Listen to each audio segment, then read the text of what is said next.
I stabbed a guy. If that's something that you don't think you're going to be able to handle maturely, you are free to leave. Because this is not going to be a silly goofy, I'm stabbing a... This is something that I deeply, deeply regret. This is something that was very traumatic for me. And yes, it can be traumatic even though it was me that did it. Did it, quote unquote. I can't do air quotes because I'm holding the camera. But it's almost the 6th anniversary. And that's why I'm in this schwanky, danky, ding-dong hotel. Because me and Brian's parents like to get together every year on the 6th anniversary. Oh my God, look, okay. Sorry. Look at this chocolate bar. See this chocolate bar? How much do you think this chocolate bar costs on the mini bar? You're wrong, whatever you said. Focus on the thing. Focus on the menu. Sorry, not you. I'm talking to the camera. Focus. God, you think this camera is Oh my God, go. Come on. Right there. Right there. Jesus Christ. Okay. $11. That chocolate bar, $11. The chocolate chip cookies, those chocolate chip cookies, $16. The list goes on and on. This is a granola bar down here at the bottom. $8. $8. It's absolutely ridiculous. But I'll tell you what, I do kind of want one of these kombuchas. Because it ain't my dime. I ain't paying for shit, boy. Sorry, I'm slipping into the southern guy. Fancy dancy. Oh, yeah. Oh, yeah. Look at that. I hope they don't charge me $20 for leaving not using a coaster and leaving a ring around the menu. Ring around the menu, and we're like, ring around the rosy. I'm sorry, I'm just really not in a fucking good mood. And I'll tell you exactly why. Because me and Brian's parents like to get together every year for the anniversary. And it is, well, I guess that's not true because we haven't done it every year. We did not do it the first year, obviously, because of COVID. And I guess there were probably a lot of other reasons because it was just too fresh at that point, I think. You know, I'm amazed they even ever wanted to talk to, I can't believe they ever wanted to talk to me again at all. Let alone, you know, make it kind of a tradition, you know, let alone have a relationship with me. That's, I think, you know, when I think about how I was raised Catholic, and I think about the ideas that they used to talk about all the time in Catholicism, which were, you know, basically they would say, Jesus, if you do anything, you can still be forgiven if you say you're sorry. If you do anything. That was his whole thing. You know, and when you're a kid, you don't really grasp the gravity of that. Because you're just like, yeah, whatever, you know, I stole a candy bar. That was $11. You know, I wonder if I went to the store and I bought that exact candy bar for $3 or whatever it is at the store, and I ate that one and then put the other candy bar there, if they wouldn't know and they wouldn't charge me. I should try that.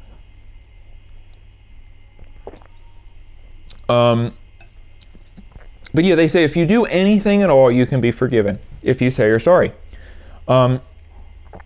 That's an amazing thing. And I am not religious. I'm not trying to be a religious freakazoid, but you know, as a kid, you don't really understand. But then when you get older, you know, life becomes more and more, I think, people get more and more vindictive.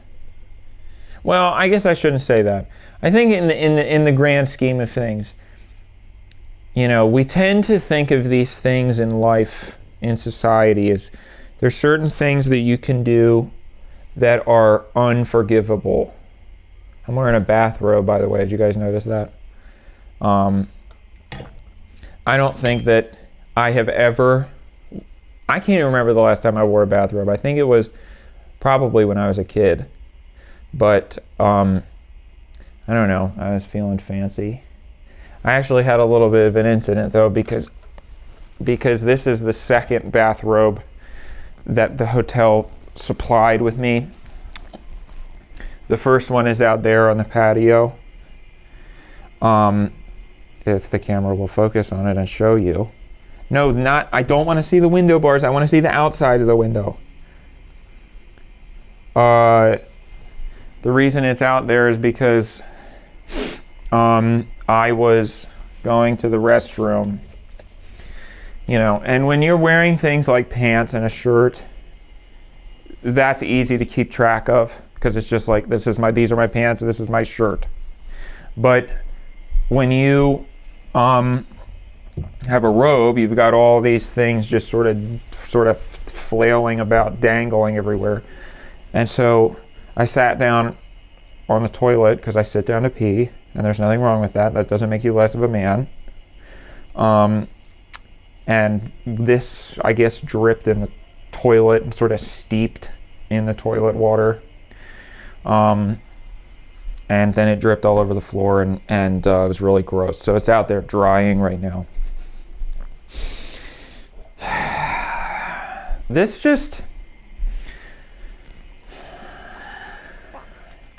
isn't really my kind of place. I think my least favorite type of thing, my least favorite aesthetic is like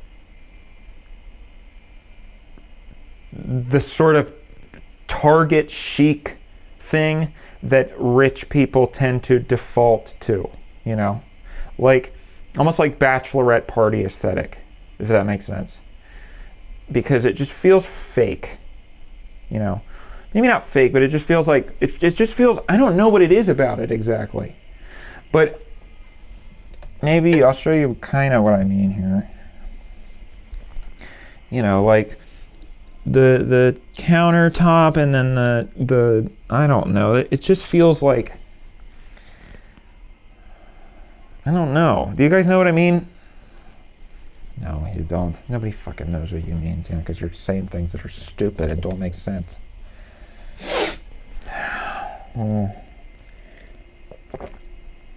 I do love that kombucha, though.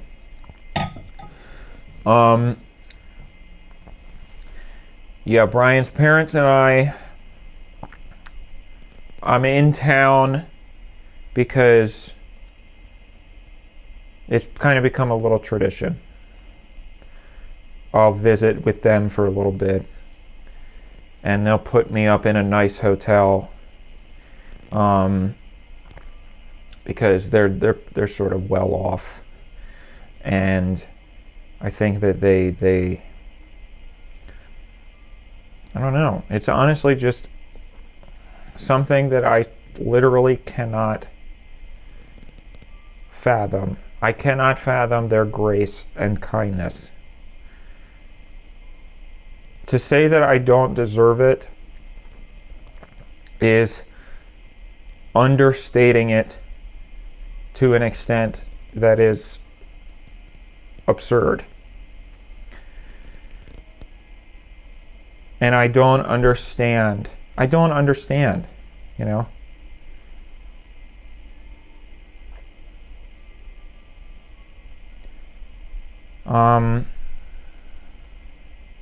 Like I said, it was 6 years ago.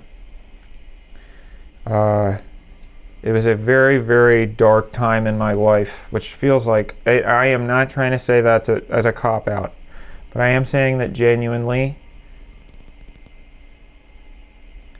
I think if I wasn't on drugs, if I wasn't drinking, it wouldn't have happened. Now, I don't think that there was any chance in hell that I ever, at that point in my life, would not have been drinking and on drugs, but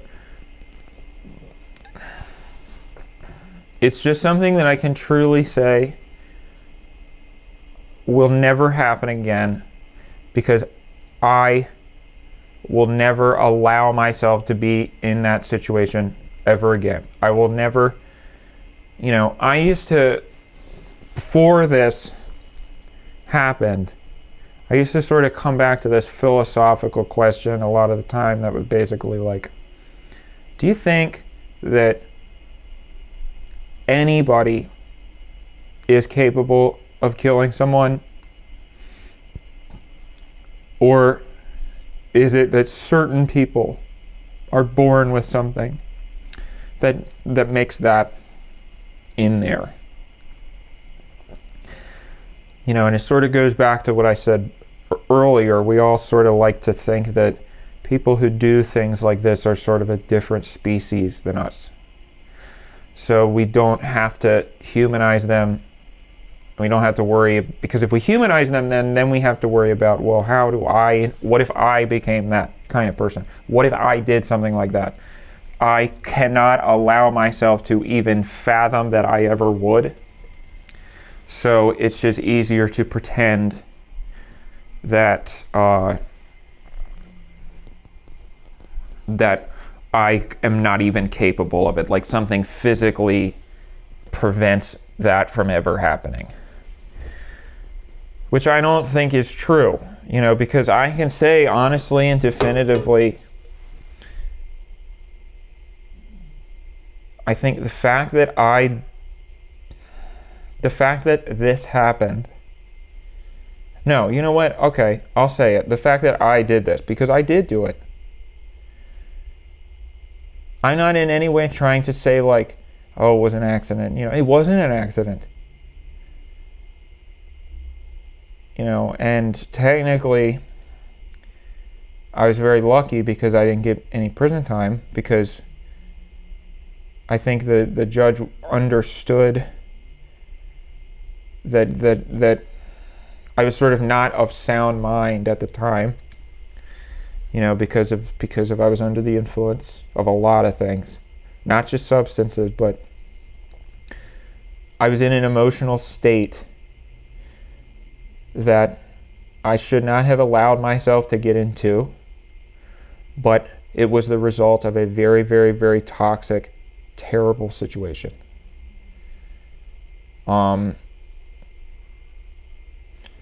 So I think the judge understood that, and I suppose Brian's parents understood that as well.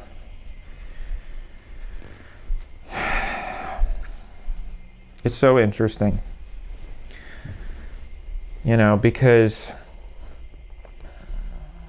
I was thinking about this the other day. We sort of like to think that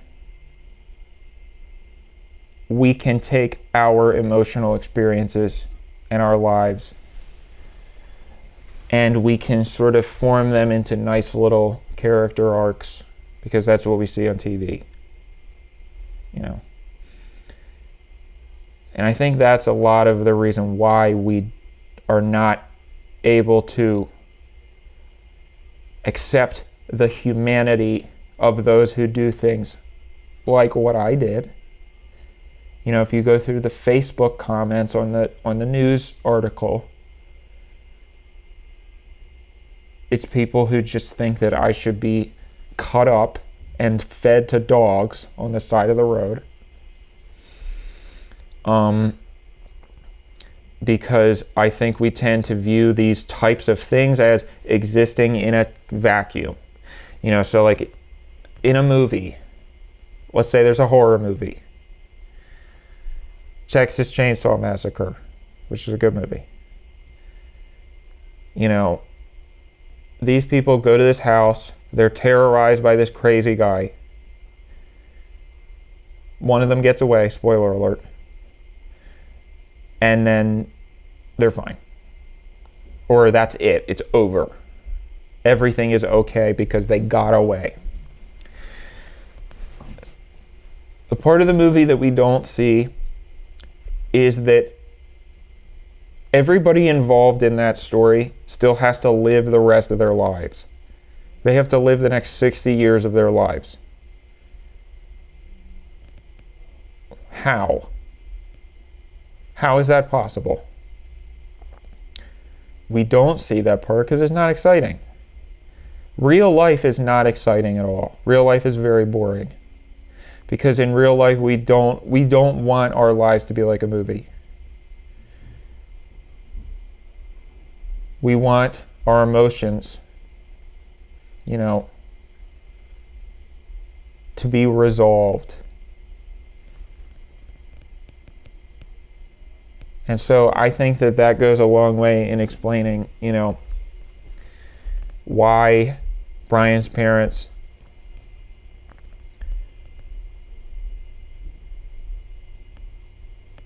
sort of now view me as their child, because they don't have anybody else left. He was their only child, and we were remarkably similar. I mean, we were. I do really think that we were soulmates. We were kindred spirits.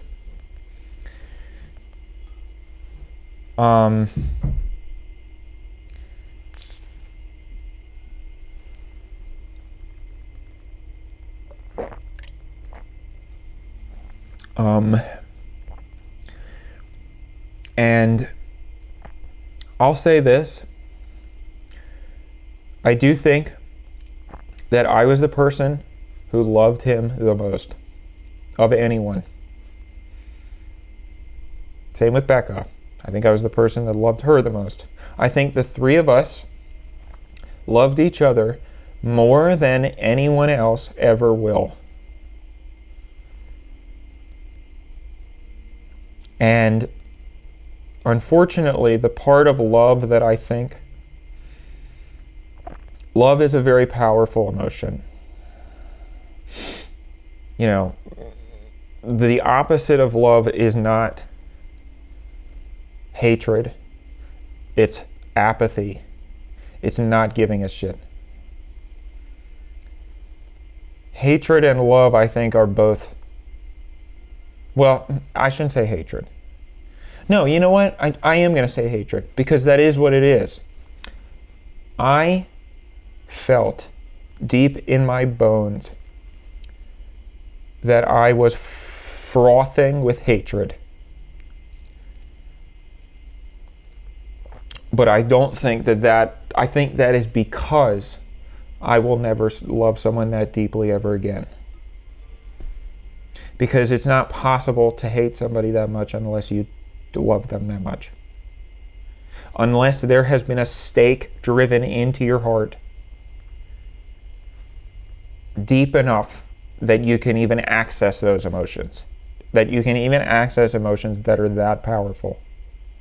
Hatred that is that strong.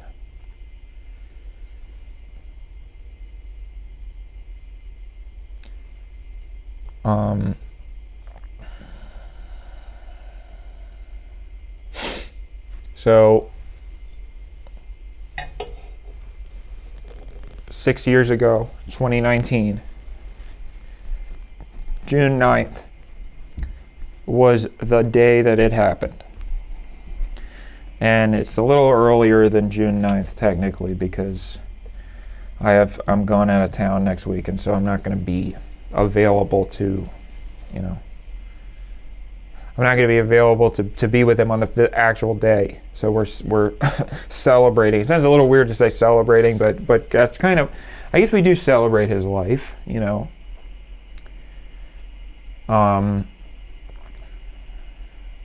because again, I am kind of, Becca's gone. She's not gone, but she's not, when you think about it from their perspective, I guess it makes sense because he's still very much alive with me. So it's like, other than me, they just have nothing. And I think that that's probably that's too painful for them to be able to accept. So I think that that's why they let me into their life like this. Because life has to move on. You don't think about how life is going to move on for people who are in the movie, who are in the horror movie. But it is going to.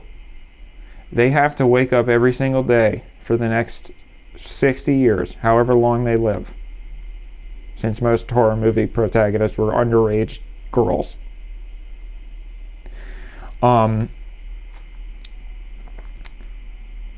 So people don't think about how you can't be angry every day of your life because it'll eat you alive.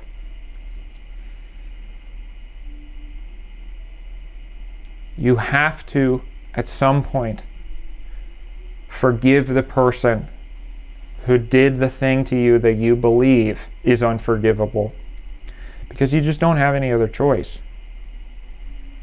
Now, I will say, I don't think that I will ever know what exactly they feel towards me. Because I don't think that it honestly,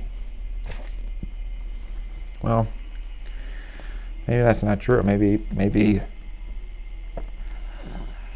it is love.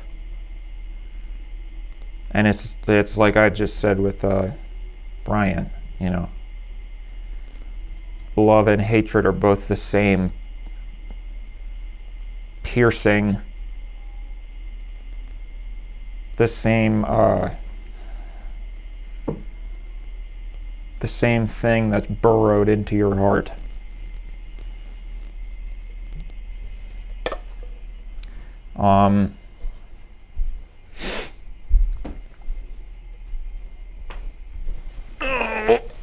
I haven't tried to sleep on this bed yet. It smells, sometimes I don't like the smell of like a hotel, clean hotel smell. I always wondered if, you know, like these robes, do you think that, because I've never used a hotel robe before until today. So that probably means most people haven't either. Which probably means those robes have been sitting in there unused for years, possibly. Which brings me to my question. When the staff comes in and cleans the room, do they wash the robes every time regardless of whether or not they know somebody used it? Or do they just say, well, that you know, the robe didn't get used, so we'll just save time? I sure hope not. But I guess it doesn't matter. I don't think it's going to kill me.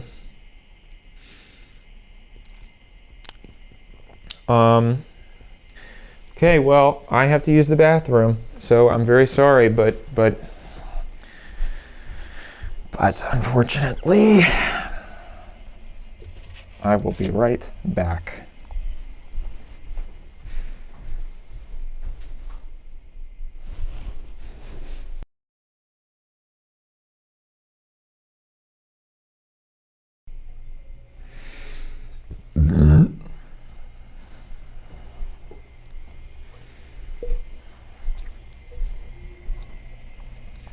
All right.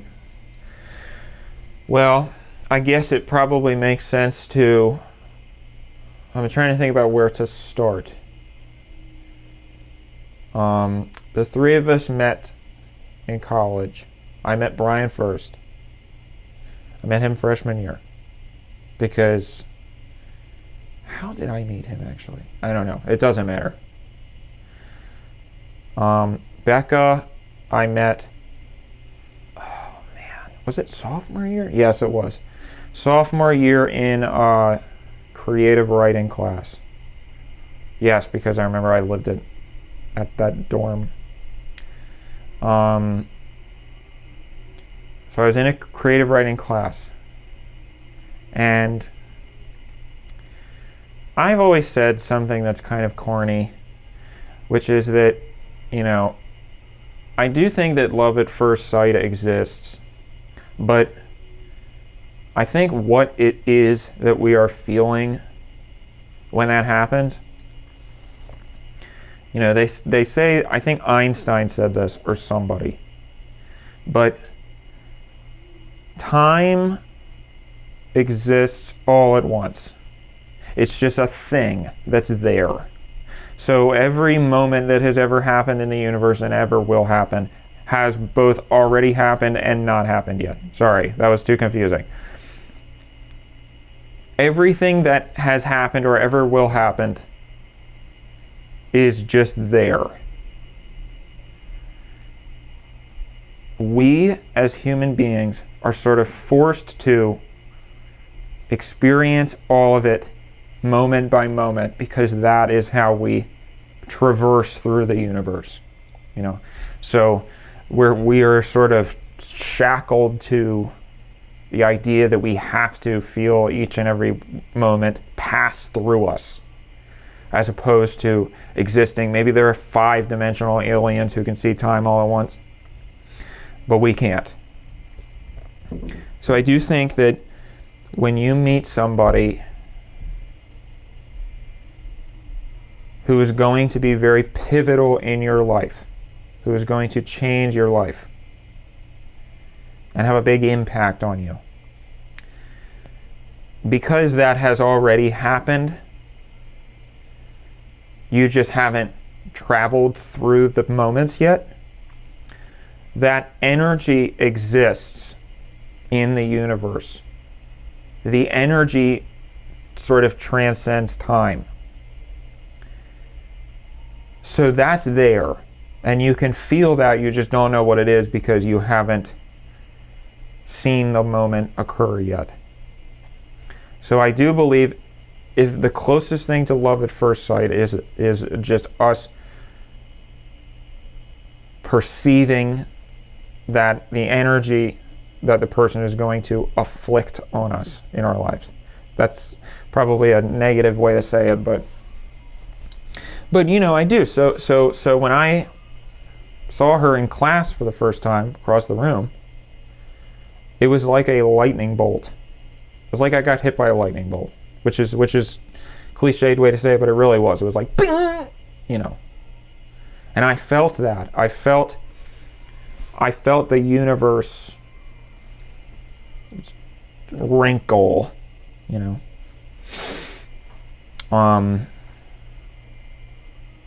Now, obviously, I didn't know that.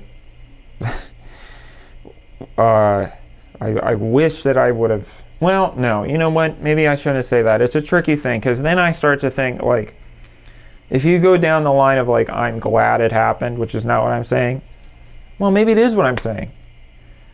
I mean, I guess it's a moot point, because it doesn't really matter how I feel about what happened. It happened. I can't change that. Can't go back and fix it. So it happened. So saying, oh, am I happy it happened? Am I sad it happened? Do I regret it? Blah, blah, blah. Doesn't matter, because no matter how you feel about it, it's not going to change it. It just is what happened.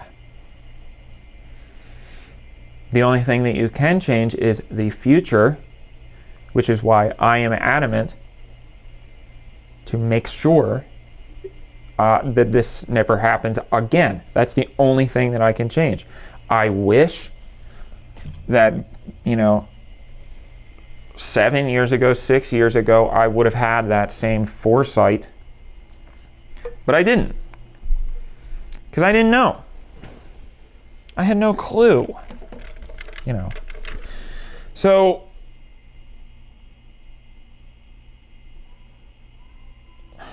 we didn't instantly, guys who are in their early 20s, especially me when I was in my early 20s, are the biggest dumb fucks who could ever exist. Because even if a girl had come up to me and said, I want to have sex with you, I would have had no clue that she was interested. I would have said, well, she's just being nice. That's just how friends joke with each other. Because that honestly did happen a lot. And I think about all the times that it was right in front of my fucking face, but I couldn't tell, and I didn't have the nerve to pursue it or commit or go through with it. And also, it was a tricky situation because I was still dating somebody at the time, because I was out of state for college, and I was dating somebody who was back home.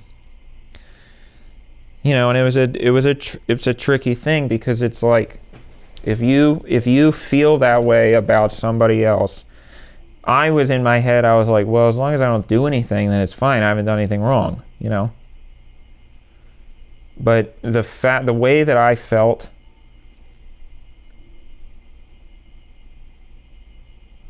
was wrong.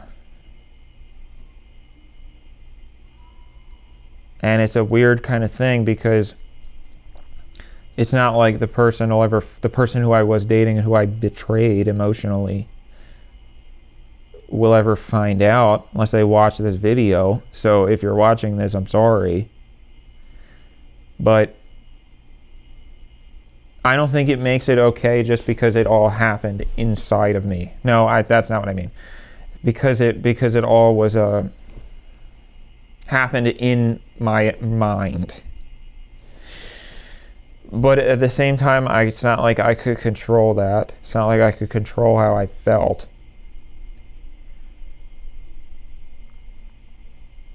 And I didn't do anything, Well, actually, now that I think about it, I kind of did.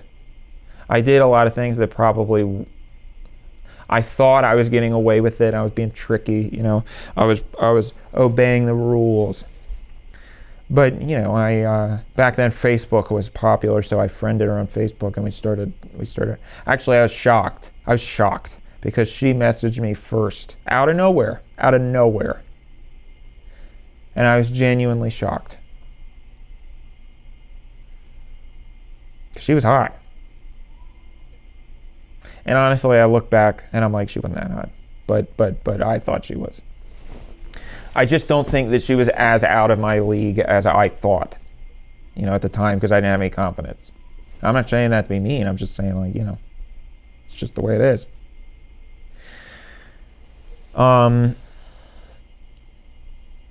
Where's my kombucha? Let's go over to the chair that my kombucha is in, so that I can drink kombucha. I love kombucha.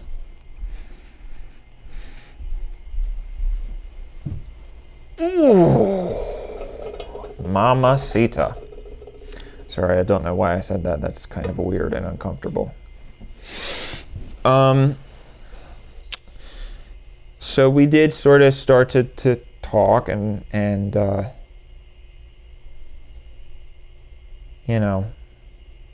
remember being so oddly embarrassed because I couldn't even say her name to people, because I would tell my friends, like, oh my gosh, I met this person in my creative writing class that was so just shattered my world, and I haven't even spoken to her yet. I couldn't bring myself to say, yeah, her name is Becca. So my code name would be Creative Writing Girl. Which is just funny to think, like, why? Why was I afraid to... I guess if I felt like if I spoke her name, that would make it more real. And I was really trying to, like, not give in, not indulge. Because it felt like the more I indulged in the betrayal, the more it became a betrayal.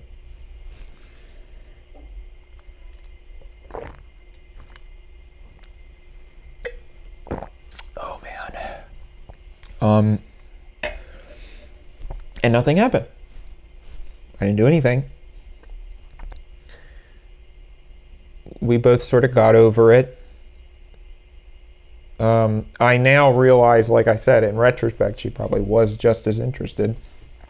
Well, I know she was, because eventually we would start dating and move in together. But you know, at the time, life moved on, and that relationship that I was in ended for a totally unrelated reason.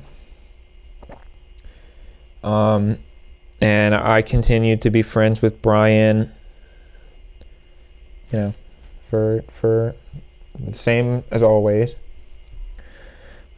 I never told him about her because it was almost like, and I don't know why,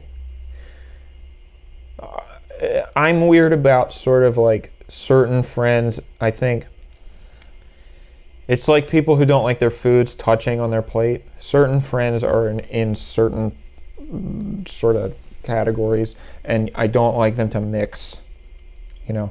So it would be completely unfathomable for me to like have a party and invite two, or like maybe a party's a dumb thing because the party's what this is for, but I don't know, if it was like, hey, we're gonna go to Buffalo Wild Wings. It's 3 of my friends from this one friend group, and then we're also gonna invite 2 friends from a different friend group, and they don't know each other. That to me would be not nightmarish, horrible. Now I just don't have any friends, so I don't have to ever worry about that. But, you know, I never told Brian about Becca. Hey, their both names started with B. That's funny. And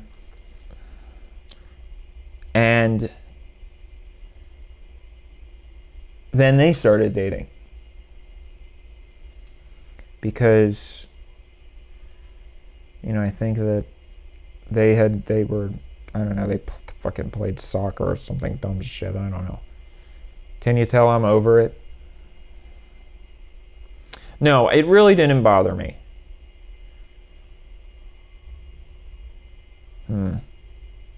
Well, I fucking stabbed them, so I guess it did bother me a little bit. But at the time, you know, I didn't think that it bothered me. Oh, Jesus Christ. Sorry, it is hard to talk about. I mean, you know, like I said, it's just because I'm the one that did it doesn't make it any less traumatizing.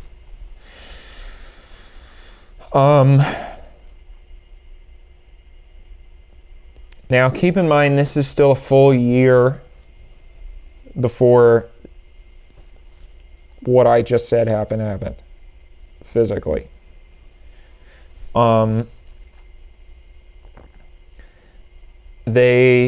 You know, Brian was kind of a type of guy who really just went through girls like tissue paper, you know.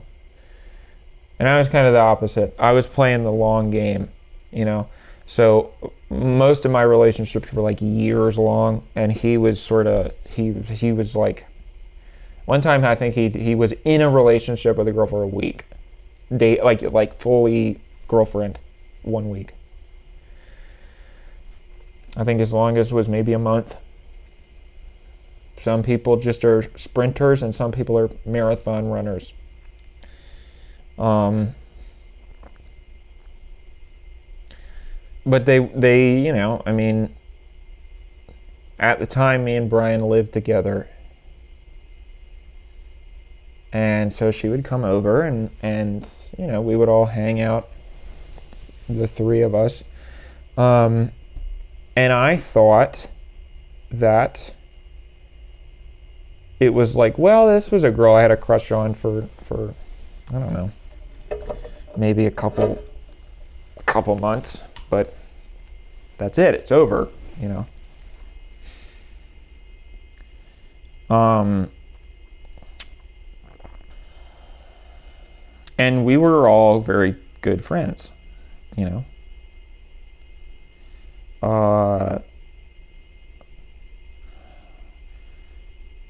It was interesting because I never really ever even once considered that, like, if you had asked me then, do you want to be in a polyamorous relationship, the three of you, I would have laughed in your face, because that just never. Now, I'm not trying to say anything about people who are poly, because I'm sure some people can. Well, I don't know. Honestly, I don't know. But it doesn't matter what I think. If you want to do that, fine, go ahead. I can't do that, clearly. But it was just one of those things that, you know, sort of just happened. I feel like a lot of things when it comes to your heart end up, there's an inevitability to them, you know.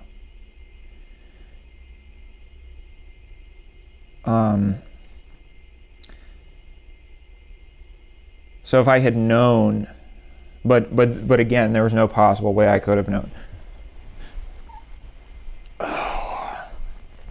I need a re-up. I need a reboot, and that's pretty good. Reboot. Oh man, oh man, oh man.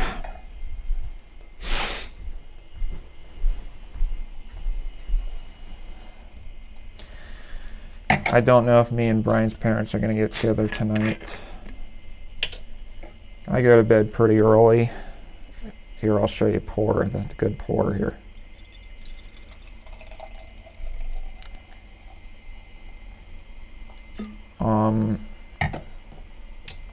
So I don't know, but I know that tomorrow I think we're going to try to go to a botanical garden.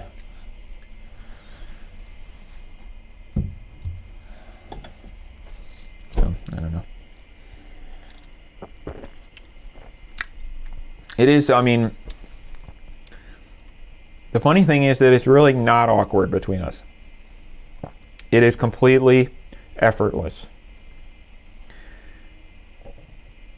A lot of times I know that I feel sort of awkward with you know, if I have a friend in town or something, and I'm always like, what the hell are we going to do the whole time, you know? Because that's a long, if somebody's in town for like 3 days, that's a very long time. That's a lot of time you got to fill. So that's why I sort of like to sort of, you know, my worst nightmare is just sitting around having nothing to do. So that's why I say, okay, we're going to drive everywhere. We're going to do everything. I don't know why.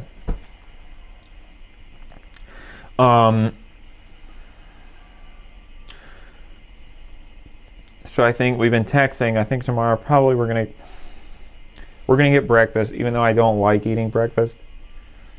And then go to who cares? It doesn't matter. You guys don't care about this. I feel so fun. I'm sorry, I'm looking at myself in the viewfinder in the mirror. I feel so funny. I'm wearing a robe. I feel like the supreme gentleman. I think he was a school shooter. I think that was the nickname for it. Elliot Rodger. I don't know if you guys can hear this in the microphone, but I got a room I have a patio, and the room is overlooking the, here, I'll show you that a little bit. The room overlooks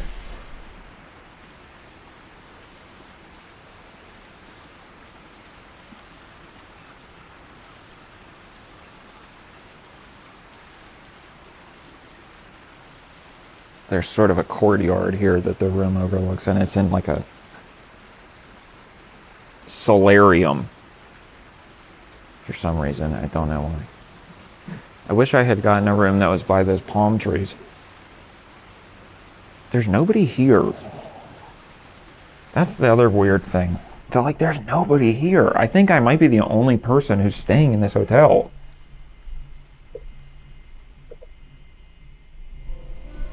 What time is it? Is it dinner time? Because if it's dinner time, that's a problem. They might be going out of business. Man, oh man. Okay, so like I said, sometimes you just are in a bus. That's a bad metaphor to use because a bus could break at any time. Or maybe that's why it's a good metaphor to use. You know, sometimes you just see the wall, the brick wall, and you're floating towards it like this. But you just keep floating. So they would come over, and I didn't think that I was in love with her, so to speak, but she was hot, you know.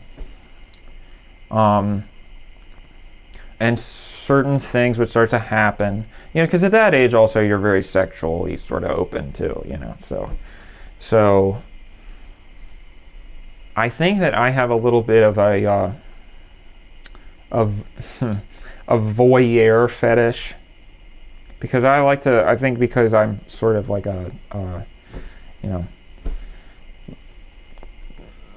somebody who is trying to construct these sorts of things, looking from the outside in. I sort of like to watch, you know. So I probably had mentioned that as a joke a few times.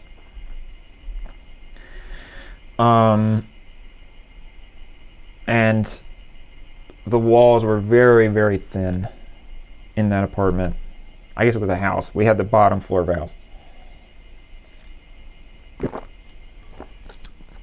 So I'd be able to hear them all the time, you know, doing their stuff. And it was nice.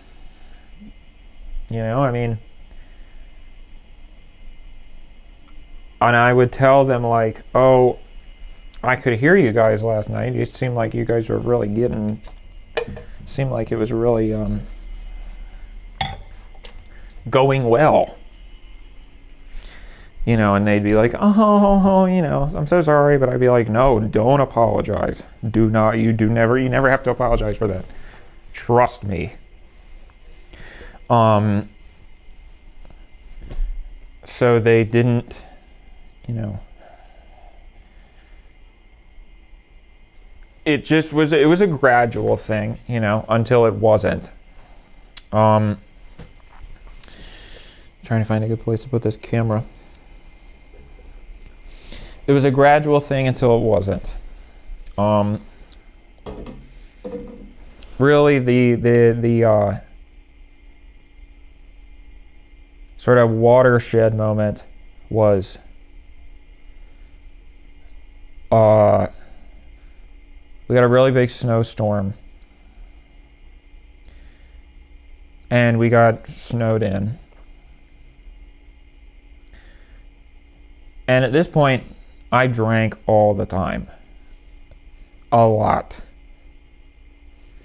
But everybody does at that age, you know? I mean, it's like, why wouldn't you? And that's my advice to people who, you know, if you're young, if you just turned 21, drink all the time.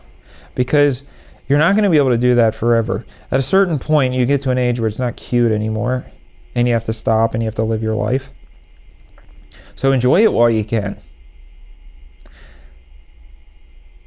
I am really glad that I spent those years of my life drinking heavily and doing every drug I could possibly get my hands on, because now I can't, and that's fine, you know. But it was a time in my life that I am leaving behind. So, of course, you're snowed in. What else are you going to do? Started drinking. We all did. And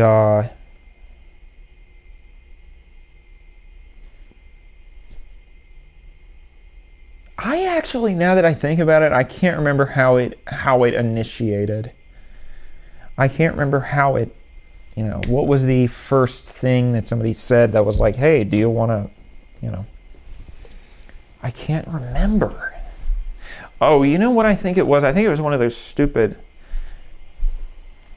those like sexy board games? I think it was one of those. Anyway, it doesn't really matter. The point is,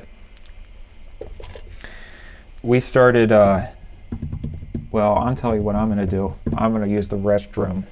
See you later.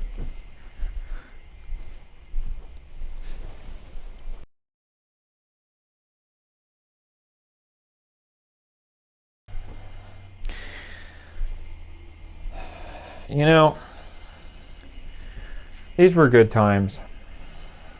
Reminiscing on them has just sort of, I don't know, my life is so boring now. Back then it was like every day was a like, oh, what's gonna happen today, Felt like I did so many things, and then now I don't do a fucking goddamn thing. And I remember I thought that was because of the pandemic. I was like, man, I need to get back to the way that I used to be. So I started trying to do more things. And then I realized that I didn't like it. And I think it was just, I don't know if it's maybe because like I got addicted to,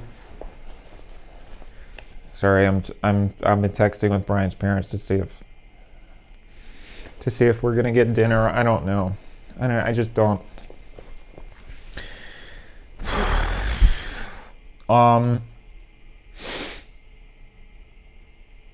So I guess that's just a normal, either it's a normal part of growing up, getting older, or you get into a routine. It's like I got addicted to doing nothing. So maybe I need to just like stretch my muscles a little bit more. I don't know.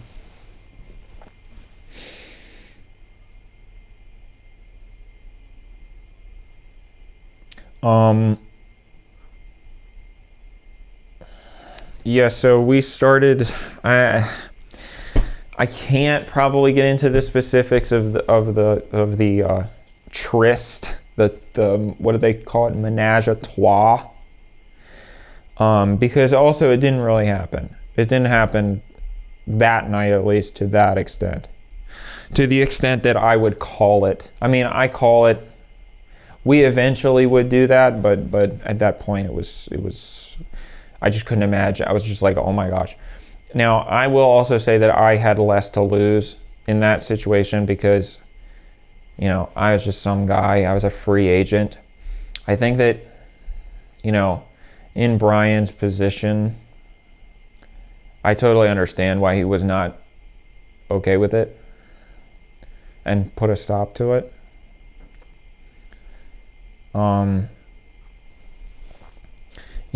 But there was really no going back from that. And once graduation came pretty soon after that. And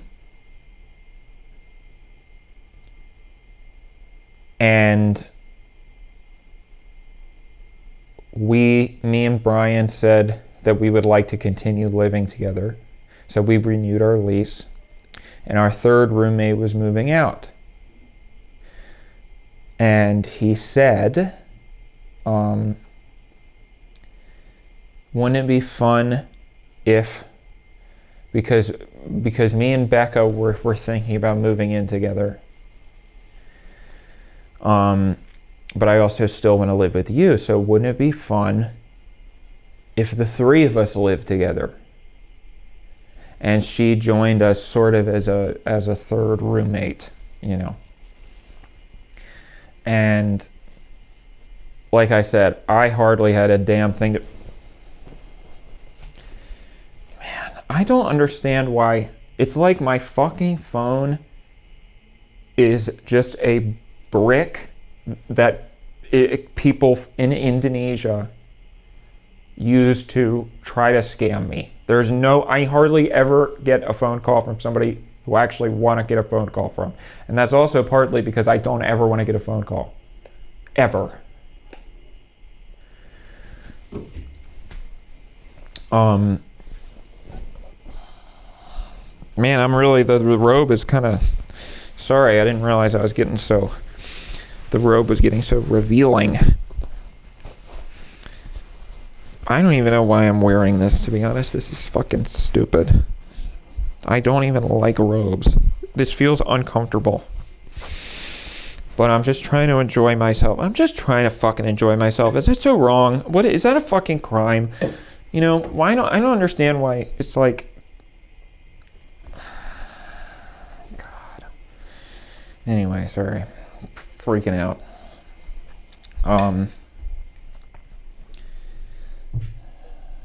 I was going to show you the bathroom. There's, to be totally frank with you, there's really nothing that remarkable about it.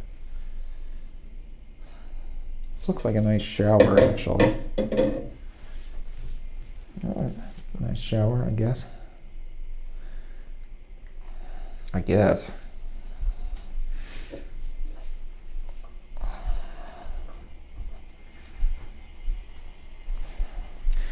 I had less to lose in that situation. So I was like, yeah, of course, sure. That sounds great for me. Now, I'll admit at this point I was starting to realize that there were still feelings I had for Becca. I don't think they ever left. But I just think I was not aware of it. I wasn't consciously picking up on that.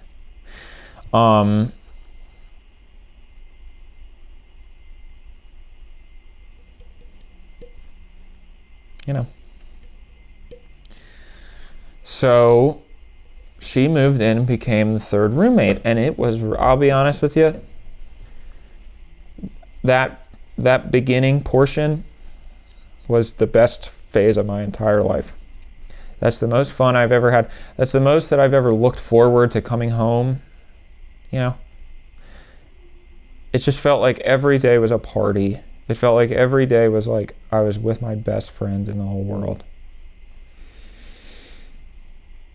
Every day I was with the people who I was the most happy. And it was great. Because I'm sort of an introverted person, so I get very exhausted by people. And it's a very special thing when I meet somebody who does not exhaust me, And it doesn't even follow really a logic. It's like, there are some people who I love very much, but they drain me. And there are some people who I could be with every moment of every day till the rest of my life.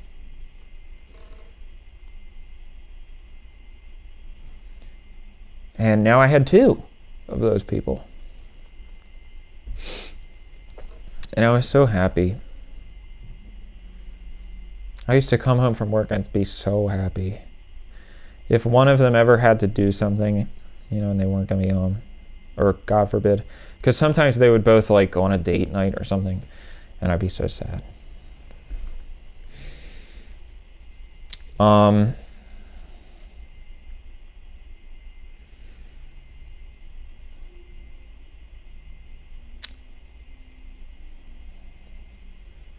I think it probably goes without saying that I know for sure I was drinking a lot, and I was also at this point starting to get a little bit more experimental with the types of drugs that I was doing. It's such a cliche thing to say that marijuana is a gateway drug, but honestly it is. You got me there. I think that was just like the one that I said, oh, my brain, I can be conscious in a different way. Bring it on, you know? So I started to seek out these other experiences and opportunities. And Brian also would see me doing that kind of stuff, and I think was interested. Becca never really seemed to be, she just wasn't as into that stuff, I think. Partly it was because I know she was on medication where she said things like, you know, certain things wouldn't work for her, certain psychedelics wouldn't do anything. But it was okay because it was like good that we always sort of had somebody who would be normal at all times. Sort of our mommy. And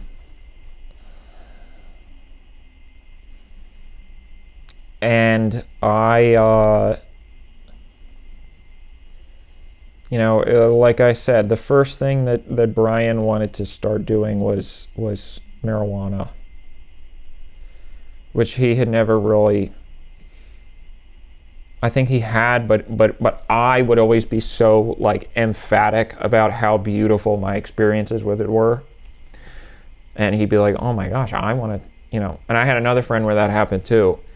You know, I would say like, oh my gosh, these experiences that I'm having on these drugs are so incredible. And I would describe the things that happen. And then they would try it and be like, I didn't have anywhere even close to that experience, you know? And I was like, I think that might just be because you're boring. I think that you just don't have the wealth of interiority that I have. So,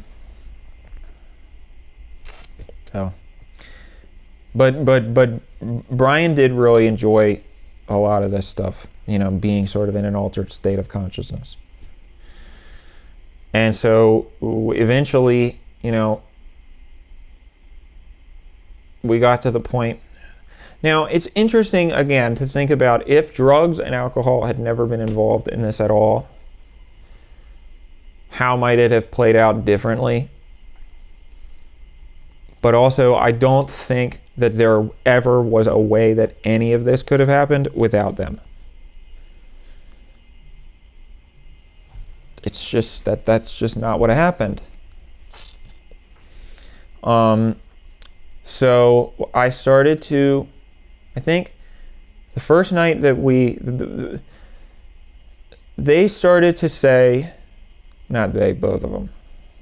But I know that Becca did have a little bit of an interest as well. She just seemed interested in, you know, because I think similarly, we were both artistes. So I think that she had an interest in, you know, I mean, who doesn't want to get to know themselves? Who doesn't want to have beautiful experiences that enhance their creative process? But also, I don't think, anyway, it's a complicated subject. I don't think that you get any experiences on drugs that are because solely of the drugs. I think that anything you experience because of drugs is already inside you, and you're just accessing it with the tools. You know, I don't think that, I don't know, I remember thinking there was a bunch of movies, like I would watch a movie high because I'd be like, oh my God, the movie's gonna be so much better. And I would just love the movie. I'd be like, you know. And then as an adult, I started to rewatch those movies, and I realized I think it was just a good movie. I don't think it had anything to do with, you know, I think the drugs were allowing me to access an enjoyment of it that I didn't realize was just, you know. Anyway. So I'm concerned about naming the specific drugs, because I don't know what the community guidelines, how they feel about that. So I'll just say there was one in particular that I started to have a lot of very good experiences with, that I started to really enjoy. That was a psychoactive drug that lasted for a very long time. And I would not even necessarily, I mean, I say good experience. I don't know if I would say that it was good. I don't know if that's exactly the word I would use. I would say it was profound. I think it was beautiful, you know. But I hate people who are sort of like, oh, you know, you gotta, like I said, I think that they are good tools for accessing meditation and things that you can, you know, doing inner work that I think is very special. It's almost like it allows you to sort of pop the hood and go right in there, sort of play around. Now, I don't know if YouTube is going to not like that I'm saying that. I'm not saying that, you know, let me just be clear that all I would encourage people to do is whatever they feel comfortable with. Drinking this makes me feel like I'm drinking, which I guess is good. I remember reading something that was like crack addicts, the way that they'll sort of be rehabilitated is they'll have them perform the same ritual that they did when they would smoke crack, only there's no crack. So it, like, if you do that enough times, then it sort of desensitizes that ritual. It disconnects the neural pathways.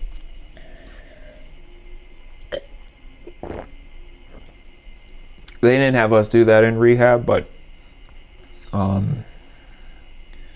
you know, and I think I even one time asked, I was like, hey, are you going to do the crack thing? And they were like, what? I was like, never mind. Don't worry about it.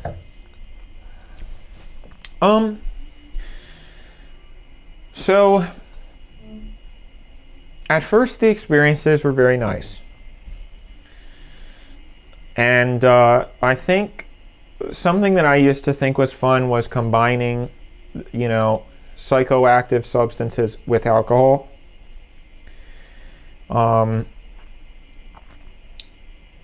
So the first time that Brian, I think, did any of that, we had a lot of fun.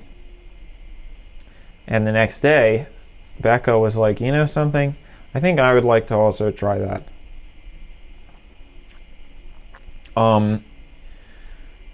So I said, okay, great. Well, this weekend then, maybe we can all, you know, have an experience. And, you know, we all sat in the living room and we put on, you know, 10-hour trippy, you know, on the YouTube.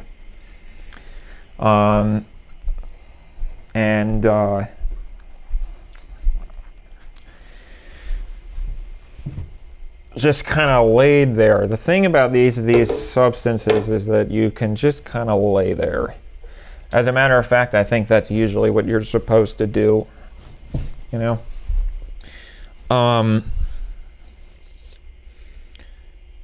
And we were all sort of laying together. And I think the only reason why anything that follows this happened is because Brian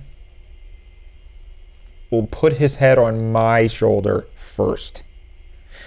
If it had been the other way around, well, first of all, I never would have done, because it was not my place to, because they were the one who was already in a relationship. So it was not I would never have like leaned my head on Brian's shoulder or leaned my head on Becca's shoulder, because then that's just like, for me in my position to do that. No. And since the first time that we had a menage a trois, Becca had been the one who initiated it. I think that she was like, well, I'm certainly not going to do anything like that again. So I think the fact that Brian was the one who initiated it is the sole reason why anything else happened. And he laid his head on my shoulder. And Becca thought it was cute, you know. She didn't get possessive, well, at least not at first. you know, it was just, she was just like, oh, that's so nice. And then she laid her head on Brian's shoulder. And then we all said, like, we could feel our souls sort of intertwining, you know. We could feel this, like, energy swirling through the three of us, you know. And that was a very, very special moment. Sorry, I'm bumping the microphone, but I need to... This robe is really keeps loosening.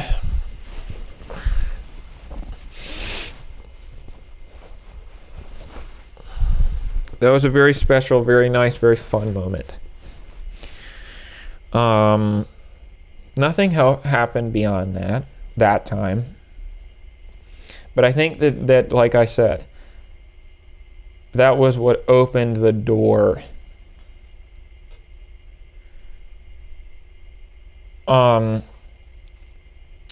And I started to feel, I look back on it a lot and I wonder if at any point I genuinely felt the same type of attraction for Brian that I did towards Becca. Or if it was that I felt so strongly towards Becca and always did, that I'm convinced myself that I felt similarly about Brian because, I don't know, maybe it was like vicariously, because the two of them were together, it was like I could convince myself that I loved Brian because I don't know. It was just very, very strange. You know, if you asked me to go back and pinpoint any of my emotions at any point during any of that, I don't think I would have been able to tell you. But at the same time, that's also what made the whole thing. That was our whole point, the whole thing. You know, because I had never at any point considered even the remote possibility that I would be okay with a polyamorous relationship. I never considered myself that type of person. But the way that it happened was that we all said, you know what?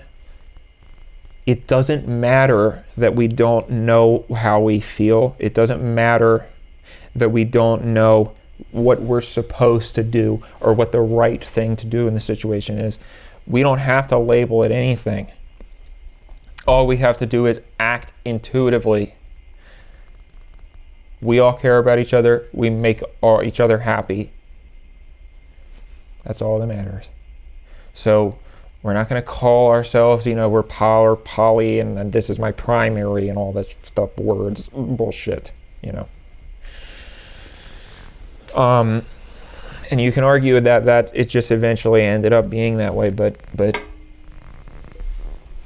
you know, like I said, it was a gradual thing, and I feel like everybody, there are so many things that, you know, it's like everybody I think thinks they're the first person to feel any of this stuff. I know that I certainly felt that way.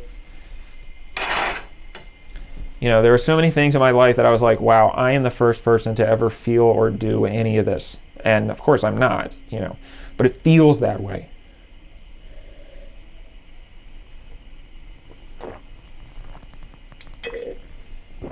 Oh.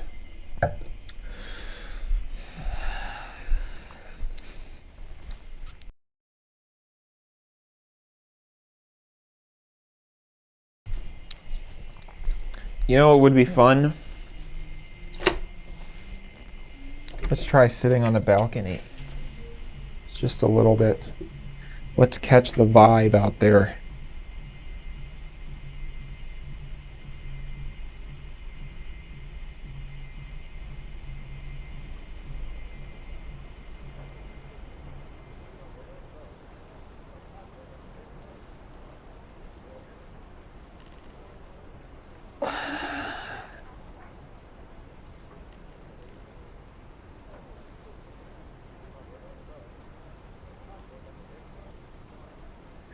There's somebody over there.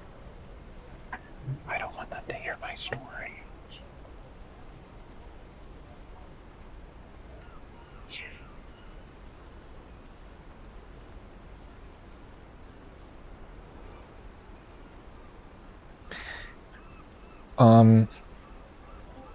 I guess the point that I was trying to make earlier was it felt very novel. It felt very new. It felt very unique to us. You know, it felt like we were sort of creating our own thing, our own type of relationship that nobody had ever done before. And that was exciting.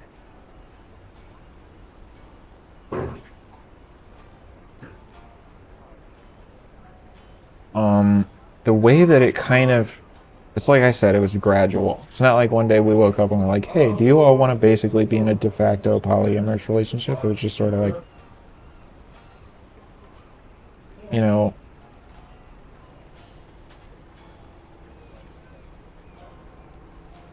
I think the first night that me and Becca did anything was because, you know, Brian didn't leave the house a lot. But one night he had to go to some dumb bullshit. I don't know what it was. And it was the first time that Becca and I had really been alone together in a long time. It was certainly the first time that we had ever been alone in a private room or a private space.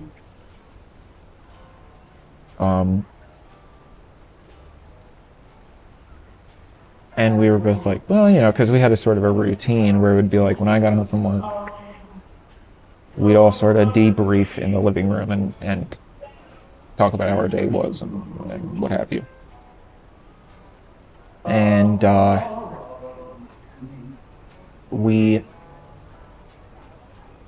two of us sort of got together in the living room and watched some show. I don't remember what it was, and it doesn't matter.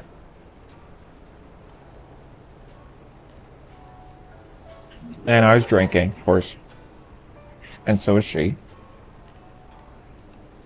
It's funny how that seems to be the common thread here.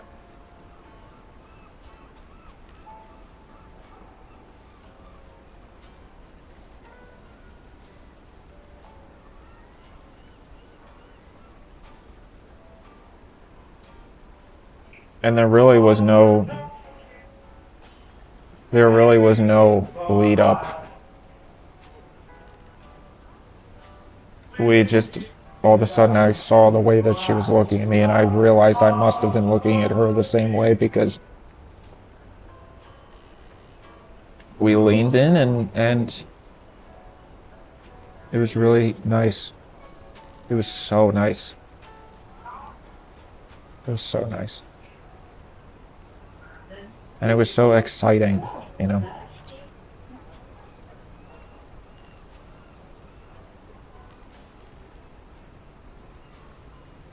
I'll never forget that.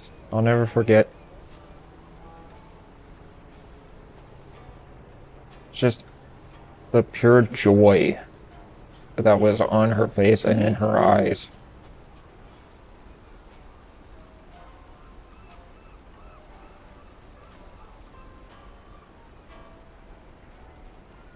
I don't think I'll ever feel something like that ever again, which is fine, because if this is what happens, then I don't want to.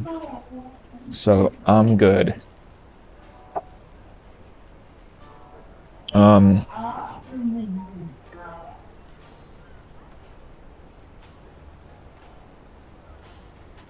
the first thing I said, you know, because I was starting to realize at that point that the feelings had probably never left. But, you know, I try to be a good person. I try to be a good moral person. And so I said, well, what about Brian? You know, we shouldn't do this. The classic thing that everybody seems to say in movies in that situation. And she was like, no, don't worry, because we've talked about it. And he would be okay with it. And I was like, huh? What?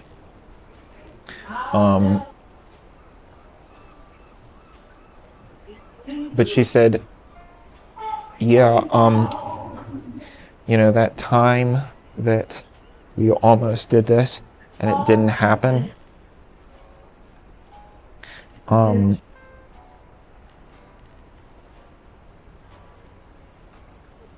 We sort of talk about that a lot because I think he regrets not allowing it to proceed.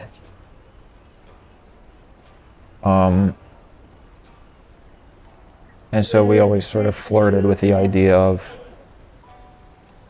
if it ever happened again, maybe this time we would see it through. And I said, well, how would he feel about, because he's not here, so how would he feel about that happening?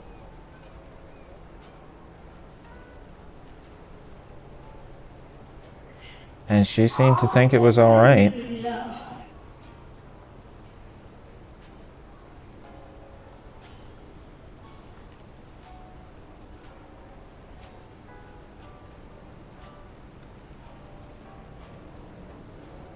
But I do think, though,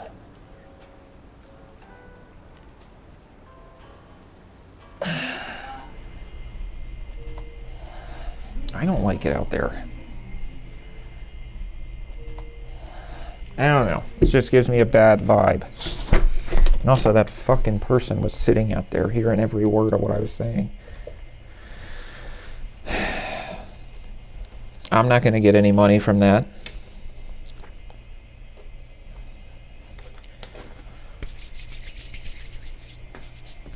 Free content. She was getting free content. I think that we both kind of knew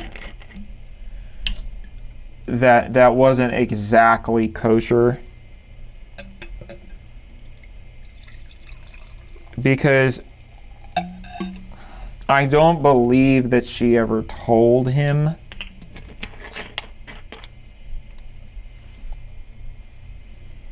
We did not end up, well, I'm about to say this like I'm such a great guy, but the only reason that we did not end up going all the way, I feel so silly talking about this kind of stuff now as an adult.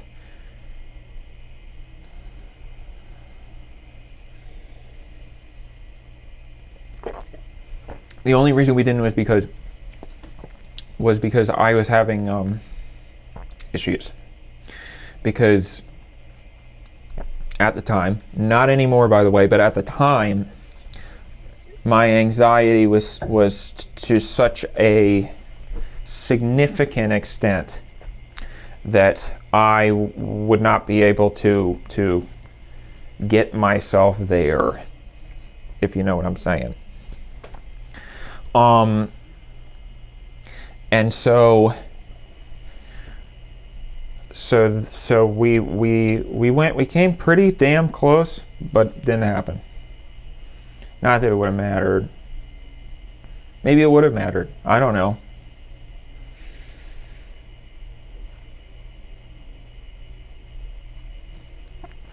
But Brian came home from whatever he was doing,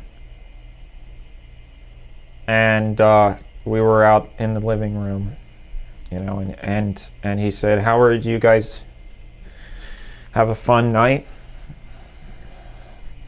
Did the two of you fuck?" he said as a joke. And Becca was just like, "Yeah." Playfully, you know. "What are you going to do about it? What would you do about it?" And he said, "I would be sad that you didn't let me watch."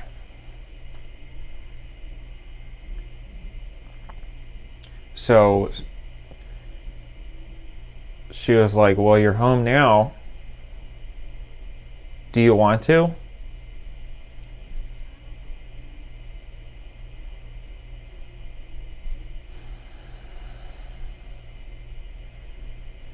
I think you can figure out where the rest of the story goes. At least at this part. Now, it was a little bit humiliating because I didn't fix my problem. So I ended up giving up. And then he was like, well, let me take a crack.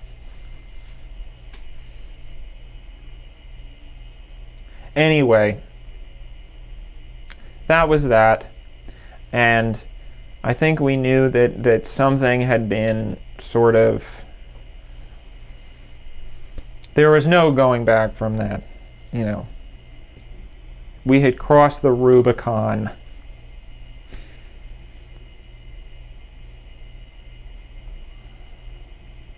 And the next day we kind of convened to discuss it. And I will say, you know, we were all very mature. We were all very emotionally intelligent, you know. We were all willing to make sure that, that's the thing. We were very good at making it sound like it was all right. We were very good at talking, you know. We were very good at sort of dressing all this up as you know, we would say like, oh, I just want to make sure that we're communicating, and as long as we're all communicating, everything will be fine. When, you know, that doesn't necessarily make it, well, all right, I'm being a little too hard in retrospect. I do think that we were all, at the beginning, very much trying to accommodate the other two. So we did genuinely, you know, try to make sure that we were all comfortable. And failed, but we tried.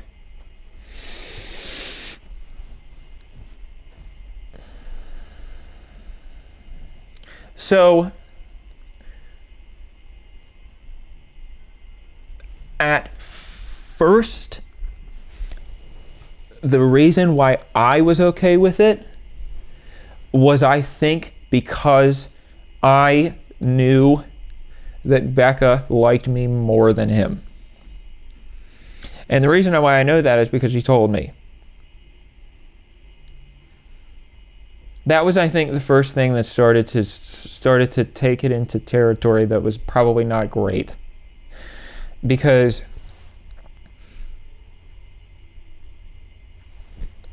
you know,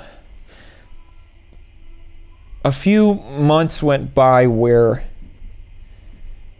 it was very loosey-goosey, you know, in terms of like who's doing what with who when, you know. The three of us, it started to become like when we go on date nights, but what, you know, they would do things together and I would come. Like, I mean, I would go and arrive with them. So it was like the date night started to become three people. And honestly, that's the way it was before too. You know, it's just that now I think it was, that's the thing, like nothing really changed that much. It just all sort of evolved, you know.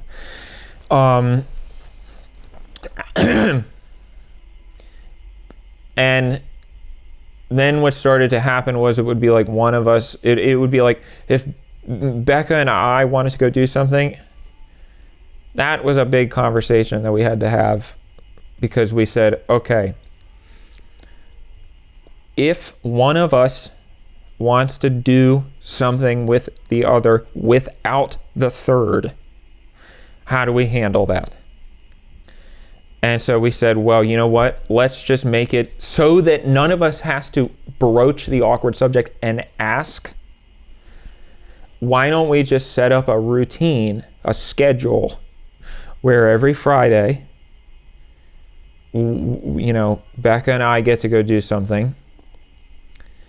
Following Friday, Brian and Becca get to do something, and then on the third Friday, Brian and me get to do something. And I was like, you know what, we don't have to do the last one, but I did anyway because it was fair. You know, we were just trying to keep it fair. And I certainly always liked the nights with Becca the most. It was kind of like I was doing all of this just as I realize now in retrospect. I don't think at the time I had the foresight to know that, but I was doing all of this because I wanted to be in a relationship with Becca. And if it was like, I think that, well, I don't know. Can't speak for her. We haven't talked about it since. Becca got far away from me, and I don't blame her one bit. I think Becca wanted me to go to jail, if her Facebook posts were any indication.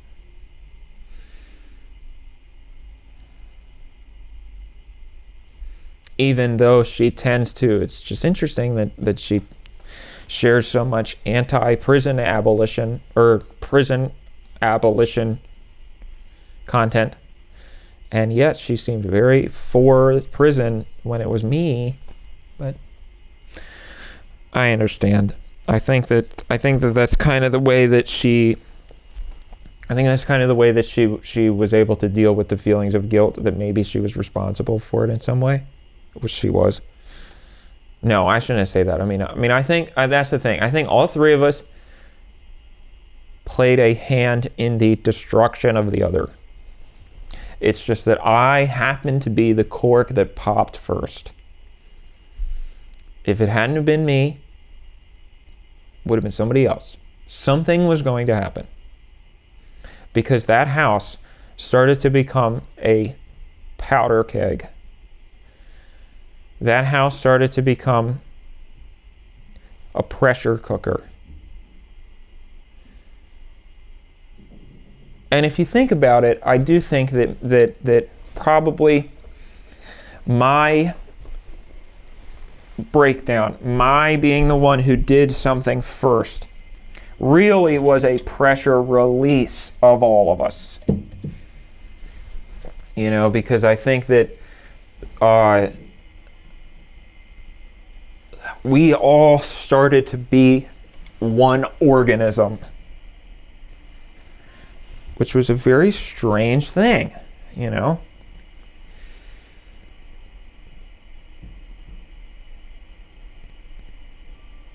But it was like we were all one organism, where imagine if like one of your arms was pretending to be like do what the other arm did, but then constantly one arm was trying to strangle me, and then the other arm would you know, trying to cut the other arm off. But then all the arms would try to pretend that wasn't what they were doing.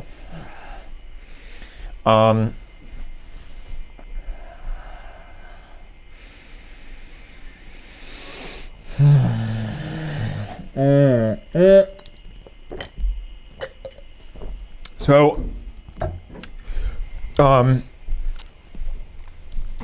fucking Christ almighty. Sorry, I can't find where I put my kombucha. Not the glass, the refiller, the filler. Okay. Sorry, my kombucha is my go-go juice. So I have to have that.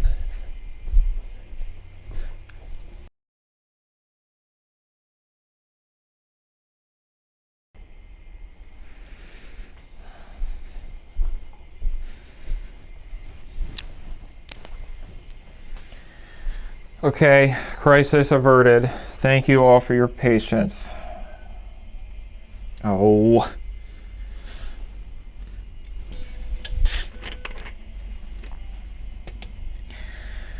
I'm almost out though.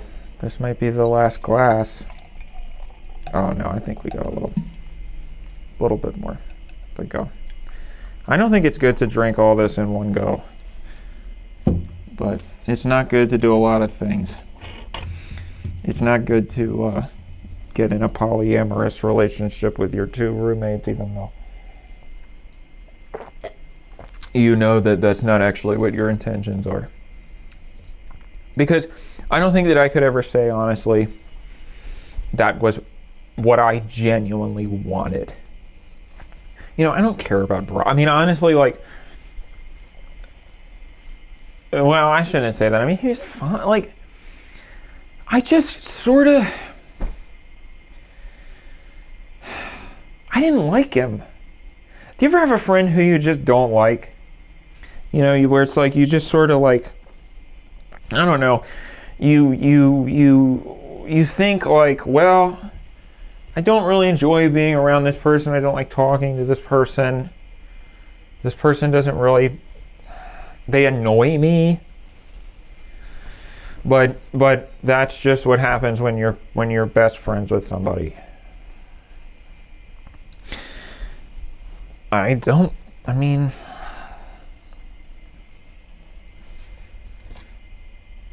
can definitely say that I was never attracted to him. That's the biggest thing. That's the biggest thing. And so when we had to, I'll be totally honest with you, you know, when the time came to,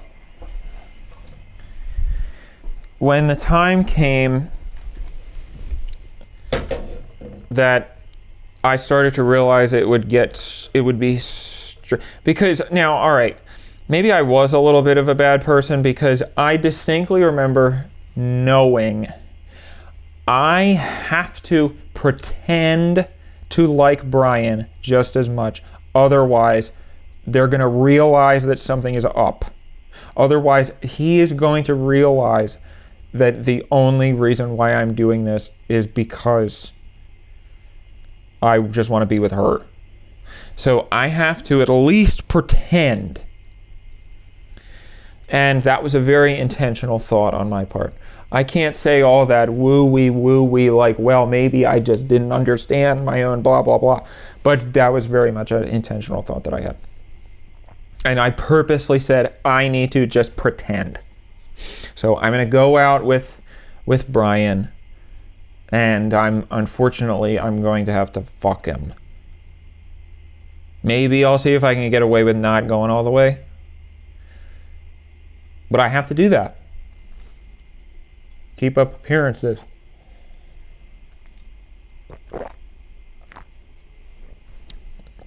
And I do think the problem also is that I do think that he didn't feel that way. I do think he was genuinely attracted to me. And the reason why I know that is because Becca told me that.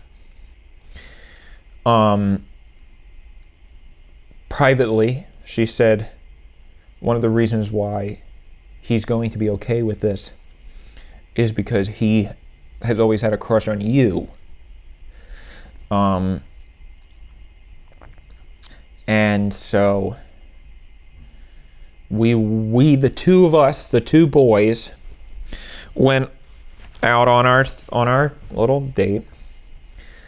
And it was around a time when I could sense that there were sort of some suspicions that were starting to broil. Or at least it was reaching a point of tension that needed to have a release. So I brought up, I forget what we were doing. Just getting pizza somewhere or something. And I said, how do you feel about me? Because I will admit, I'm starting to get a little jealous of the amount of time that Becca is taking you. I feel like we spent a lot more time together, just the two of us, before this. And I miss that. It was a lie. I was lying. But I knew that I had to sell it So I knew that I had to start saying that stuff. And if I bring it up as though I'm jealous and I'm not okay with it, then he'll believe that, you know. And I remember him thinking that it really, he was really touched by it. And he said, well, to tell you the truth, I think I like you more than her. And I was like, really? And he said, no. And then he immediately took it back, you know, but I said, well, let's just make sure it's a little more equal, you know.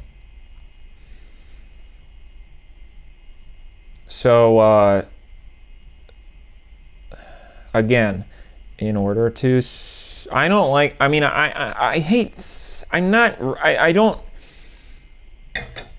think I'm a manipulative guy, but I said, well, instead of going straight home, why don't we, you know, get a hotel somewhere, you know, cheapy. And he made a lot more money than me at the time, so he was like, yeah, sure, I'll pay for it.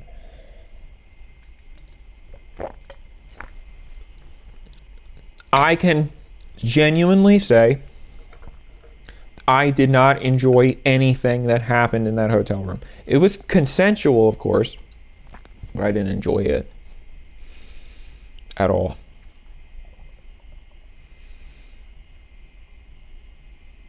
And I couldn't even, you know, once again, but this time it was not because of anxiety. This time it was just because of disgust.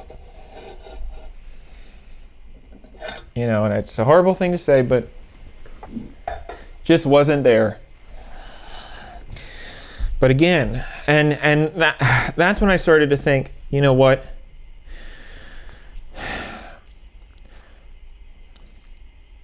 Well, I don't think the thought ever, I remember thinking like, well, I don't think this is sustainable, but something that was sort of looming over all of this was the fact that, I should have mentioned this earlier. Becca was a year younger than us. So she was going to have her graduation a year after.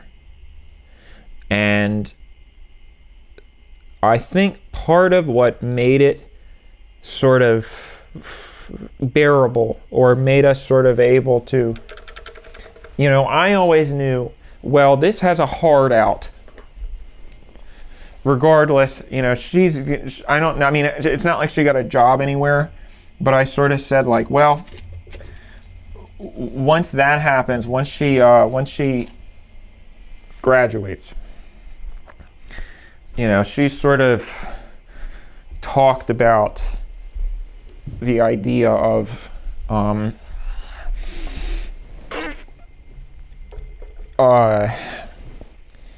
that she doesn't want to stay here in the city.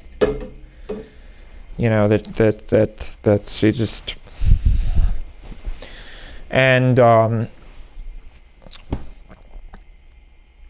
you know, at that age, I don't know if any of you have ever been in a relationship where you know that there's a looming sort of a hard out, like I said, where you know that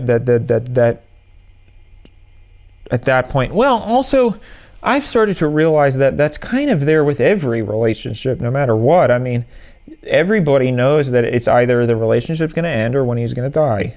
Either, you know, so there is a hard out for every relationship, no matter what. You always know that there's an end. There's going to be an end. And the whole time, I didn't want to stay there forever because it was a small town. And I had big dreams of you know, moving to LA, becoming a satirical content creator. And I would apply for things and of course get nothing. But I was always kind of thinking like, well, who's going to be the first one to leave, and how is that going to affect what the other two of us do?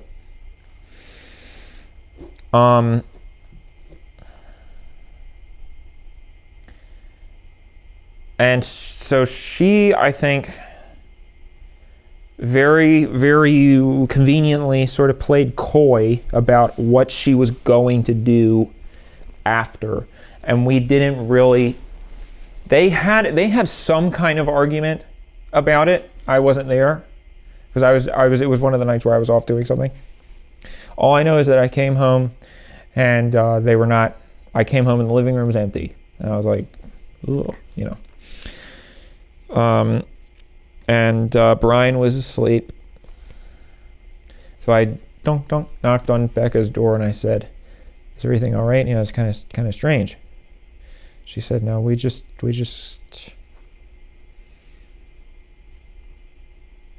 And then she said, "Can you come in?" She shut the door.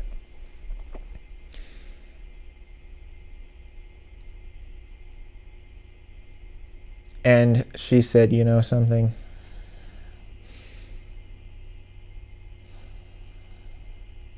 I don't know if I like this anymore."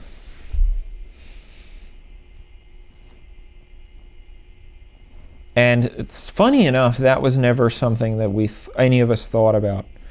Like, what would happen if one of us wanted to stop, but the other didn't, or the other two didn't? Because I think we both knew that whichever one of us stops first is basically forfeiting Becca to the other. And I'm saying this because again, never at any point in my mind was there ever a remote possibility that it would be me and Brian. So it really, in my head at least, and I'm sure that that's one of the many reasons why I approached this in the wrong way. You know, it was always like, which one of us is gonna win?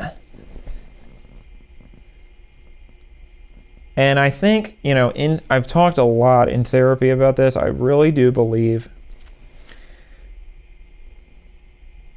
I thought all I have to do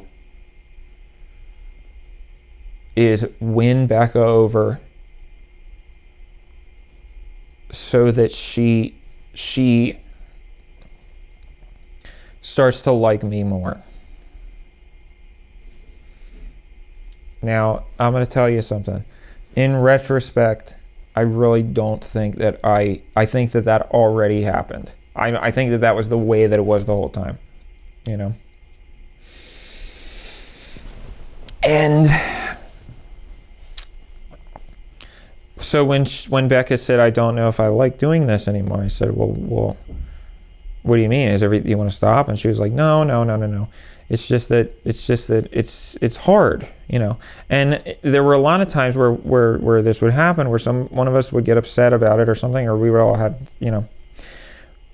would all say, well, this is just a new thing. This is a weird situation. So I don't know how I'm supposed to feel. I don't know if what I'm feeling is normal, because there is no normal for this situation. And whenever one of us would sort of get more depressed or blah, blah, blah, then the other two would kind of try to pick up the slack. And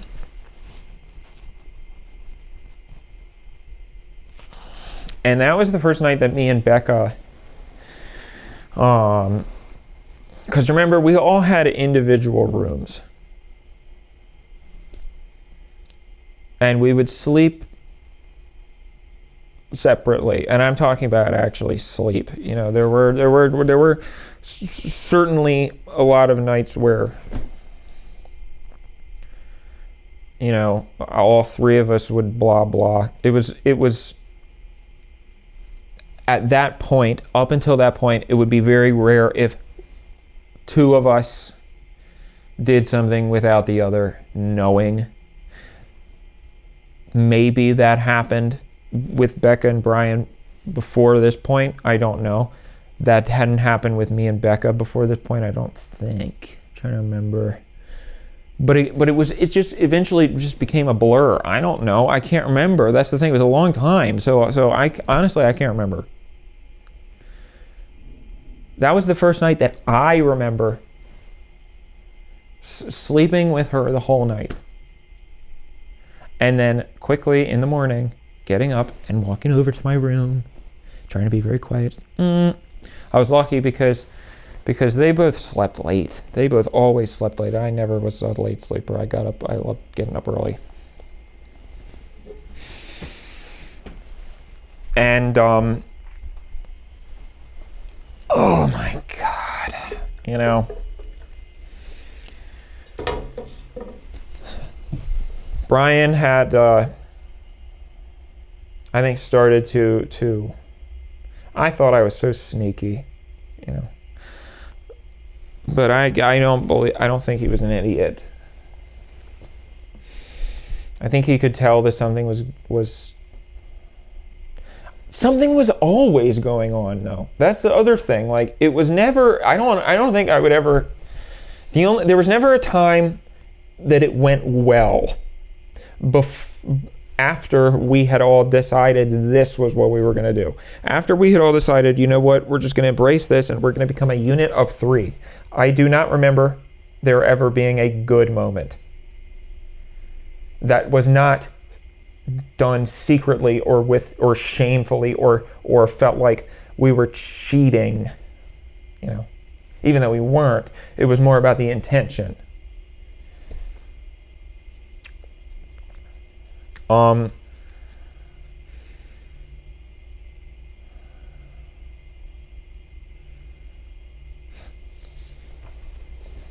And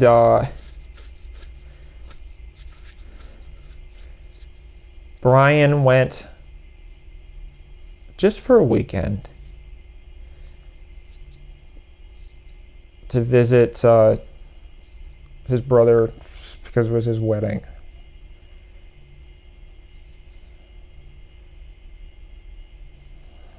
And I think that was the tipping point because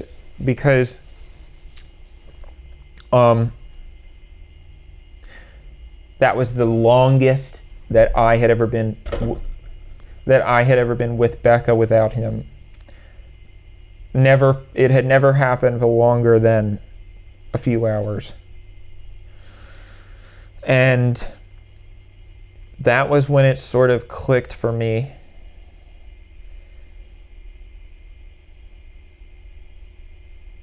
What I actually am wanting out of this situation is just to be in a relationship with her. And so we had a really, really, really, really, really nice weekend together. And that's when I started to realize this situation is not normal. I think that I was pretending, because I think I was fooling Brian too, but I was also fooling myself. I was pretending that this is actually the way that I felt when it was not. And I just didn't know. But then that weekend I knew. And I was very upset. Because I got really drunk the night before he was coming home. And I said, Becca said, "What's wrong?" Oh my God.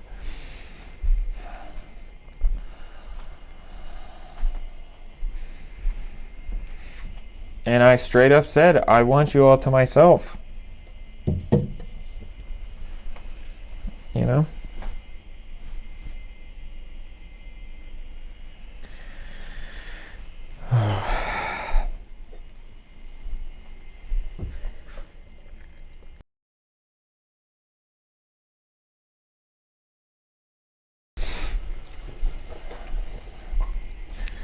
All right, I'm polishing off the last of this booch.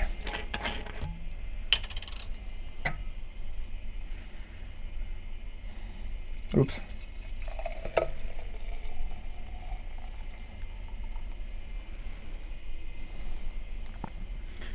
she switched up on me. I don't know if it was because maybe she was feeling bad. Maybe she did agree with me, but she knew that she couldn't.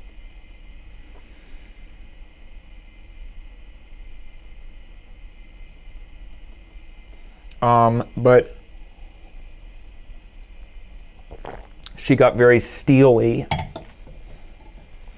And she said, well, you know that can't happen. Like that.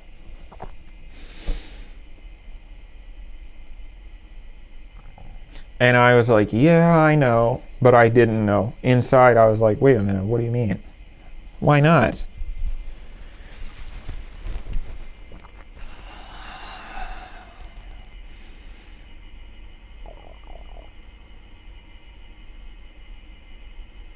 And she slept alone that last night. And I was like, well, where's everything okay? I'm sorry if that was too far, if I shouldn't have said that. And it was just classic. I just feel like this is always the way that like we all non-confrontational people would handle things, because we would just be like, she would be like, no, everything's fine, I just want some alone time. And she was clearly like upset about something, but didn't want to admit it. And I am not trying to accuse her of being manipulative. I wish that I could have asked her what she was thinking. I don't want to go straight and assume the worst intentions. I'm trying to find I need to. Oh, I don't want to have a $100 incidental charge for spilling kombucha on the floor.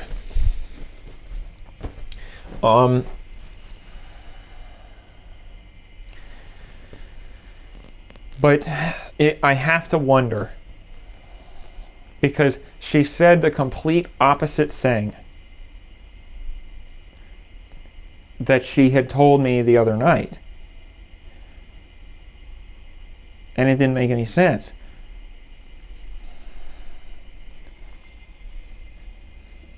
And all that's sort of that was very difficult.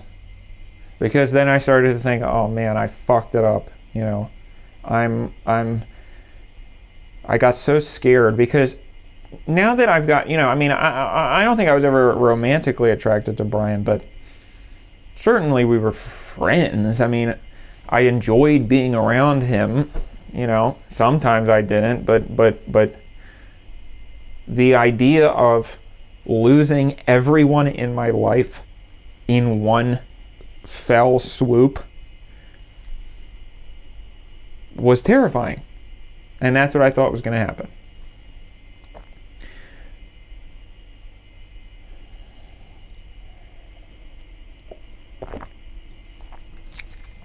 In my fantasies,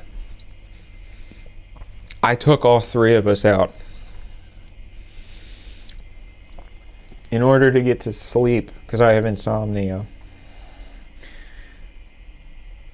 That's what I would fantasize about.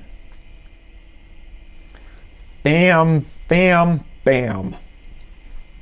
Easy peasy, no mess. The end.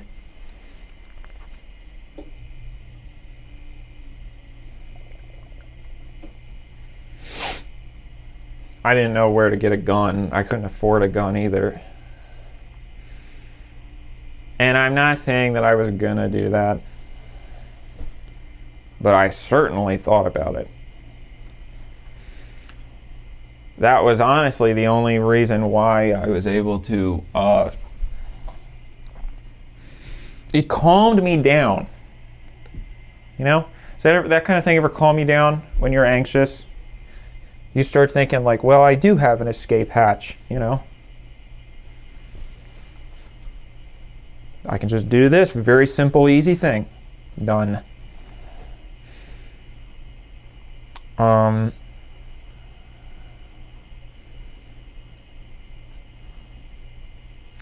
So I think that, like I said, I was not going to do that. I was not planning on it, but I would plan on it just as a exercise, just as a therapeutic thing. Because then it was like, okay, I know exactly how I would do this. I know exactly how I would get away with it. And I could do it. And it would solve all my problems.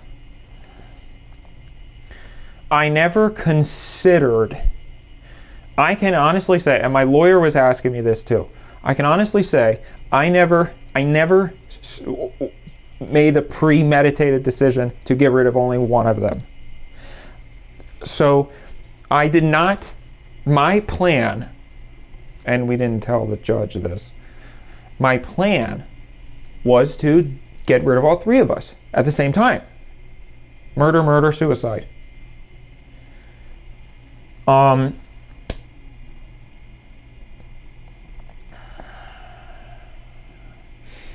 I do think that even if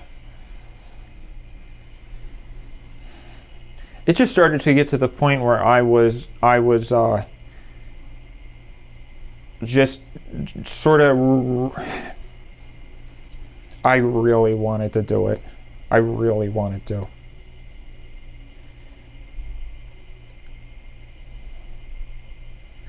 Because every single thing, every time that I got upset, which was all the time, because it was my entire life, it was like this entire situation had consumed me to the point where it was like every moment of every day, I am balls deep in this horrific,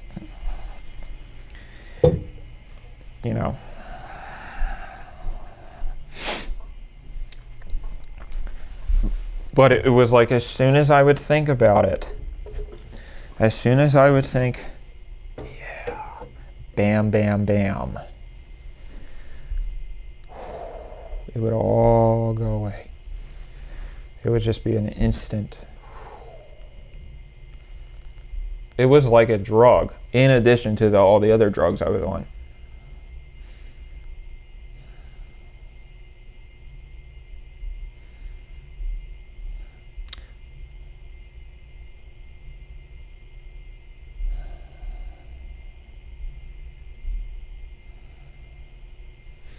I do remember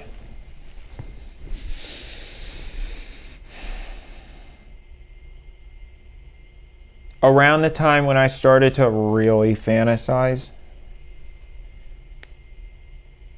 that was also correlated to my increase in Xanax. That was probably the kicker when it comes to my cocktail. That was the one that was I probably could have sustained myself with all of them except that one. There's just some drugs that are it's only a matter of time before it ruins your life. Most of them won't. Most of them you can kind of coast on for a long time. But there are some. And I've talked about this in a lot of other videos. You get these sort of flashes of memories. You don't remember exactly what happened, but you sort of get a little snapshot. And I remember one night, could barely fucking stand up.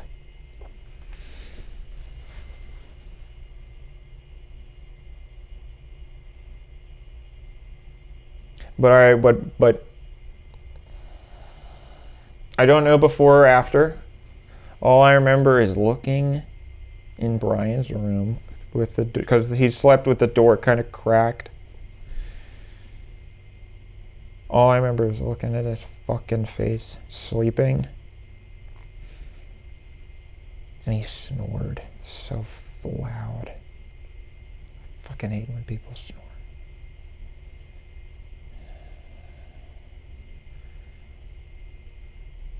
and I had got a big, I've heard people on some of my videos say, that's not a butcher's knife, that's a chef's knife, or whatever it was. Whatever the really big one is. I remember holding it, just gripping it so tight, and looking at his face.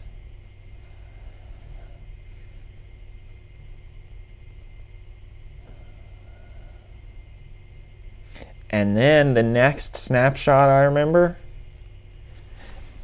is Becca's face looking horrified. I hadn't done anything yet, but I guess she saw me standing there. And you know, that's a difficult thing to explain. When you're at staring at somebody's doorstep with a giant kitchen knife, seething with hatred, that's a difficult thing to play off, you know. So I was like, oh no, I was just trying to cut sushi. I don't remember what I said.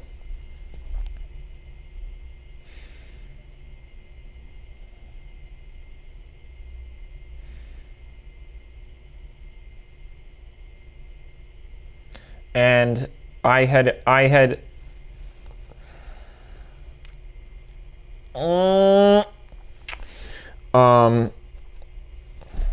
hoped that maybe that had been a dream, but it was not. I think Becca started to treat me very differently after that evening.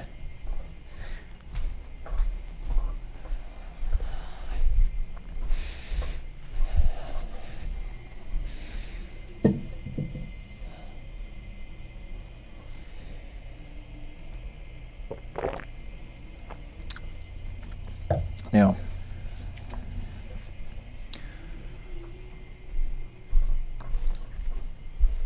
I don't know.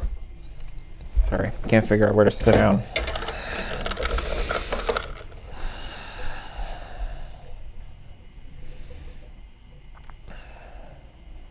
I don't know if she told him. I don't know what they talked about when I wasn't in the room.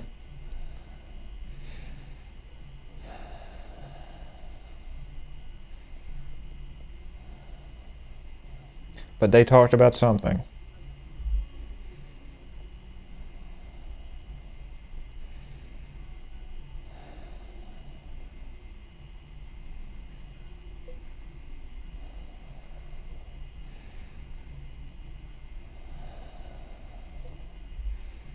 I wish I could remember more.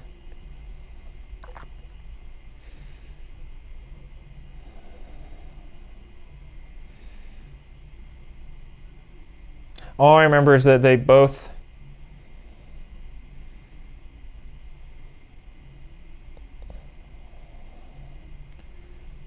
started planning,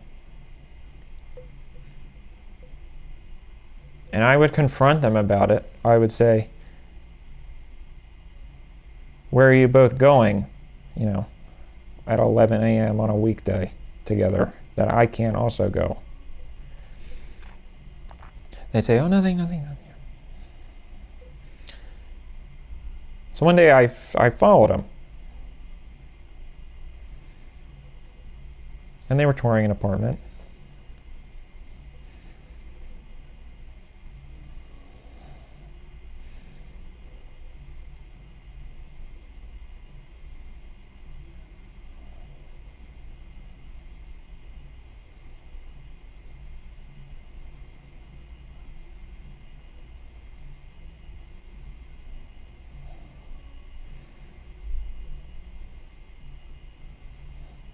I tried on myself first, but I couldn't do it.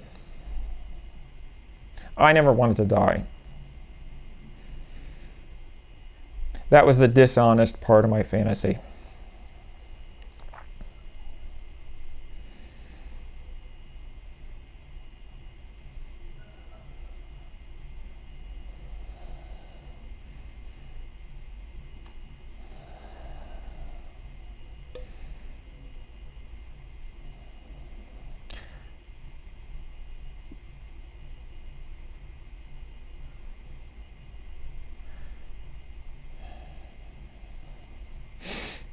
Sorry, I always get anxious when I think about the next part.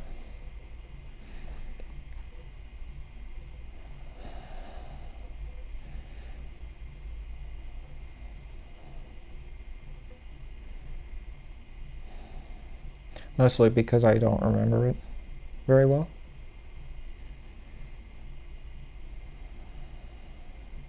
And I think that's probably the thing that haunts me the most.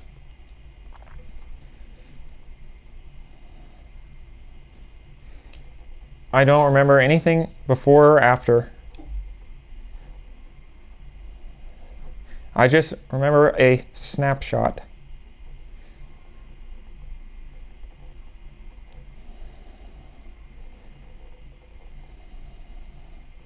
A very bad snapshot.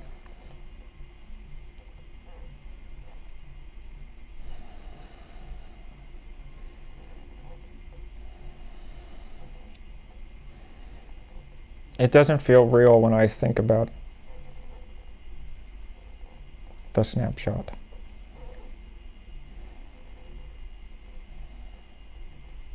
But at the same time, it feels too real to be a dream.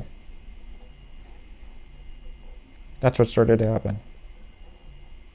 Eventually you start to forget what was a dream, what's a memory, what's something you thought about hypothetically.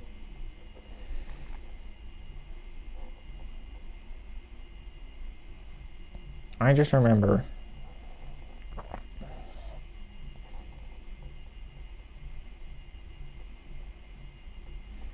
stabbing him so many times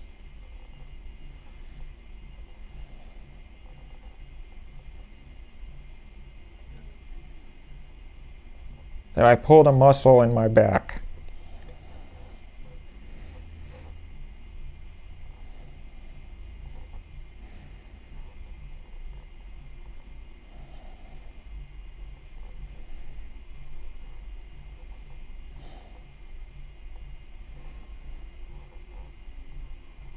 Last time I saw Becca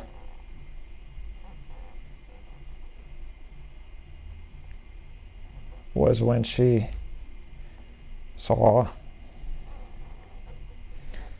and she looked at me the same way that she looked at me when I was looking at Brian in the back bedroom.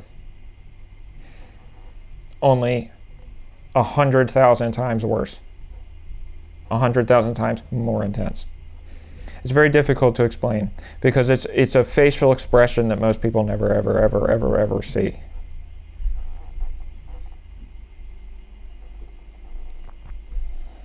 I didn't know what it looked like. I don't really care about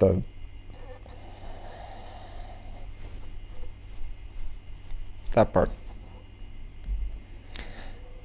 The part that really scares me is that face.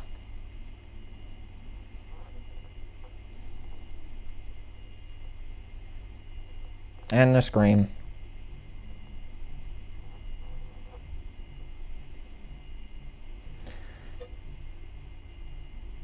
It's a shame that's the last thing that I remember. With her, at least. It's a shame that that's the last time that we saw each other, because we had so many wonderful, wonderful memories. But I would get rid of all of them if it meant I could get rid of that one.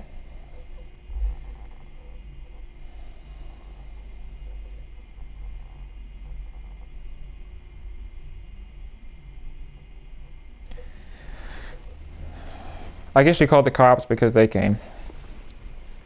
And there was no way to explain, you know.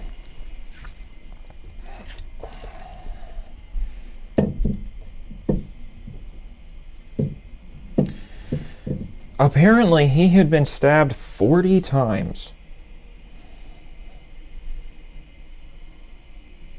40 times. I don't remember that.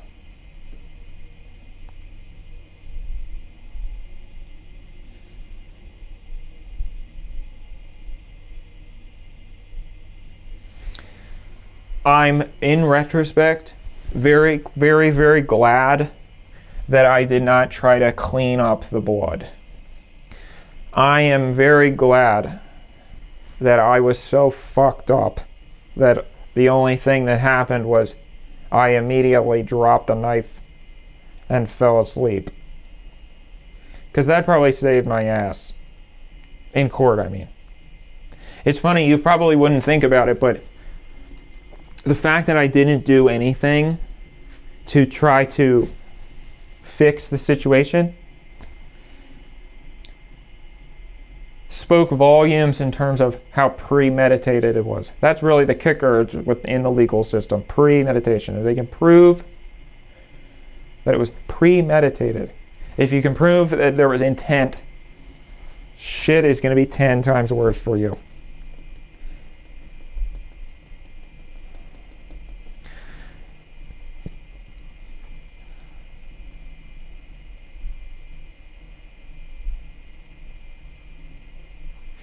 Now, was it premeditated?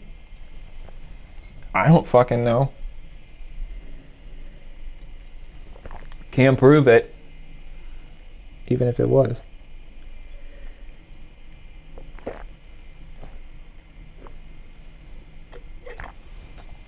Anyway.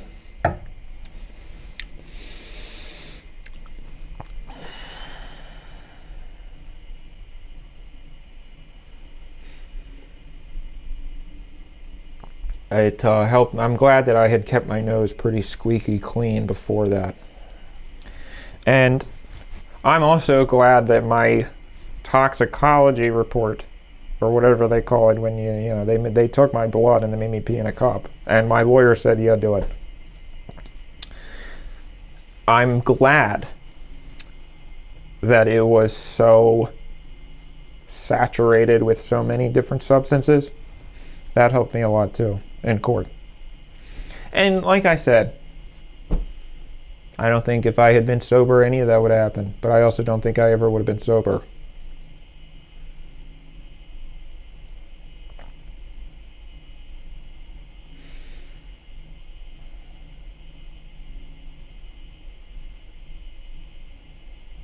I need to go to the bathroom.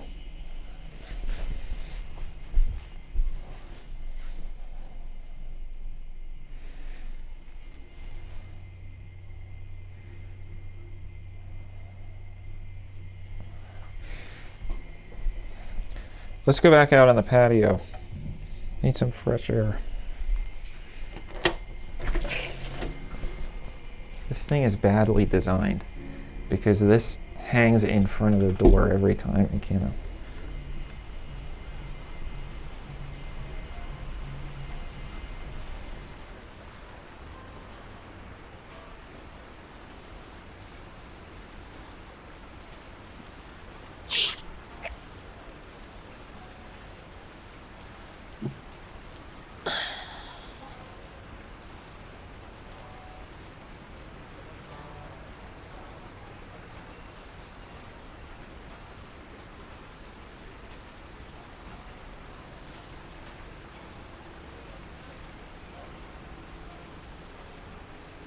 So 6 years ago,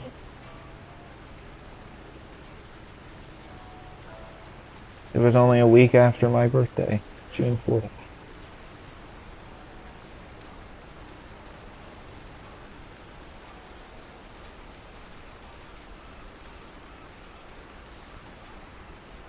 So, how his parents got involved was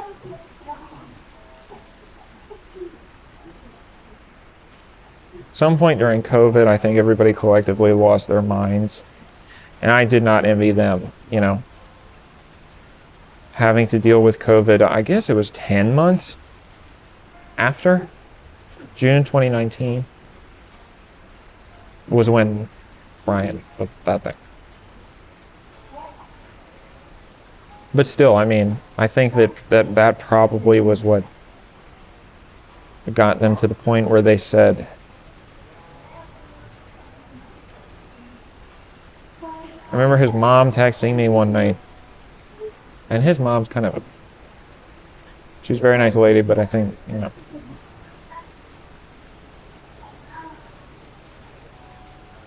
She texted me and was like, can we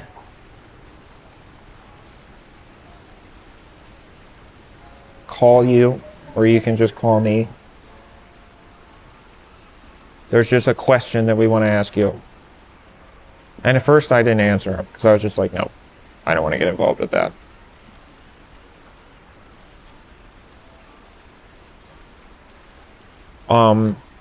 I had to, the reason why they didn't give me any jail time was because I was not a previous offender. I was very, very, very, very, very, very under the influence of drugs and alcohol. I played up the manipulation on behalf of them. So I was able to, and I do think there was some manipulation on their parts. But, you know, that was the part that I really had to sell. So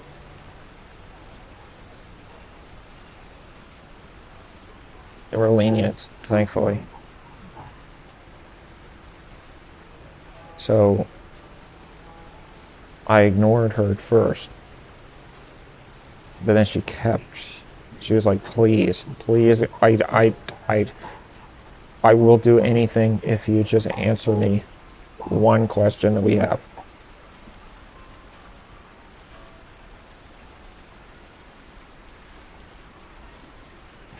And so I said, sure, you know.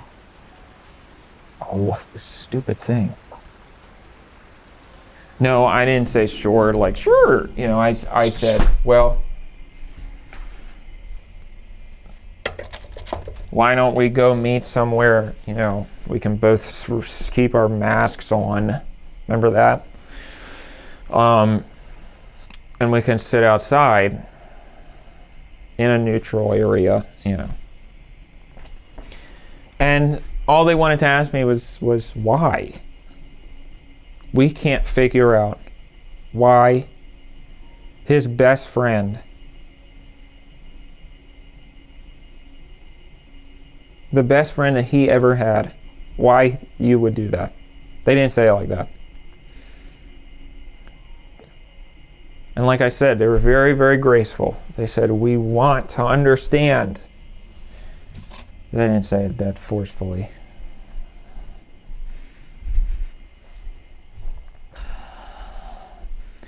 And so I told them the whole story that I just told you. The entire damn thing. And I don't know if they understood.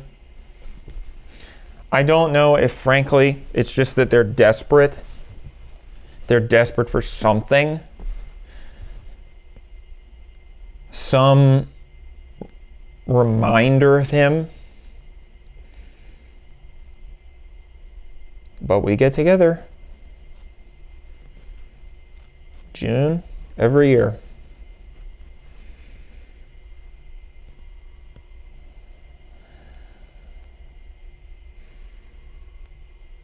And we always say,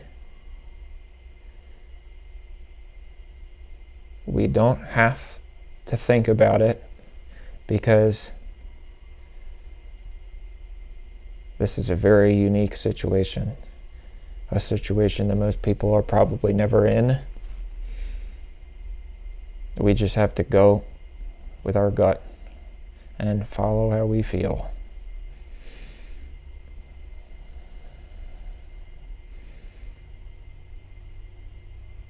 That's never a good idea.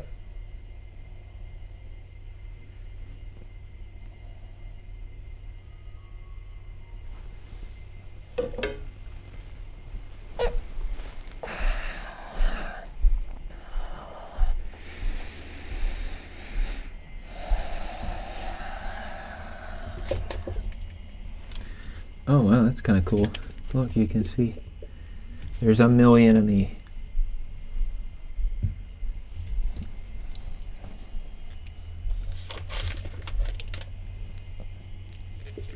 There's a million of me.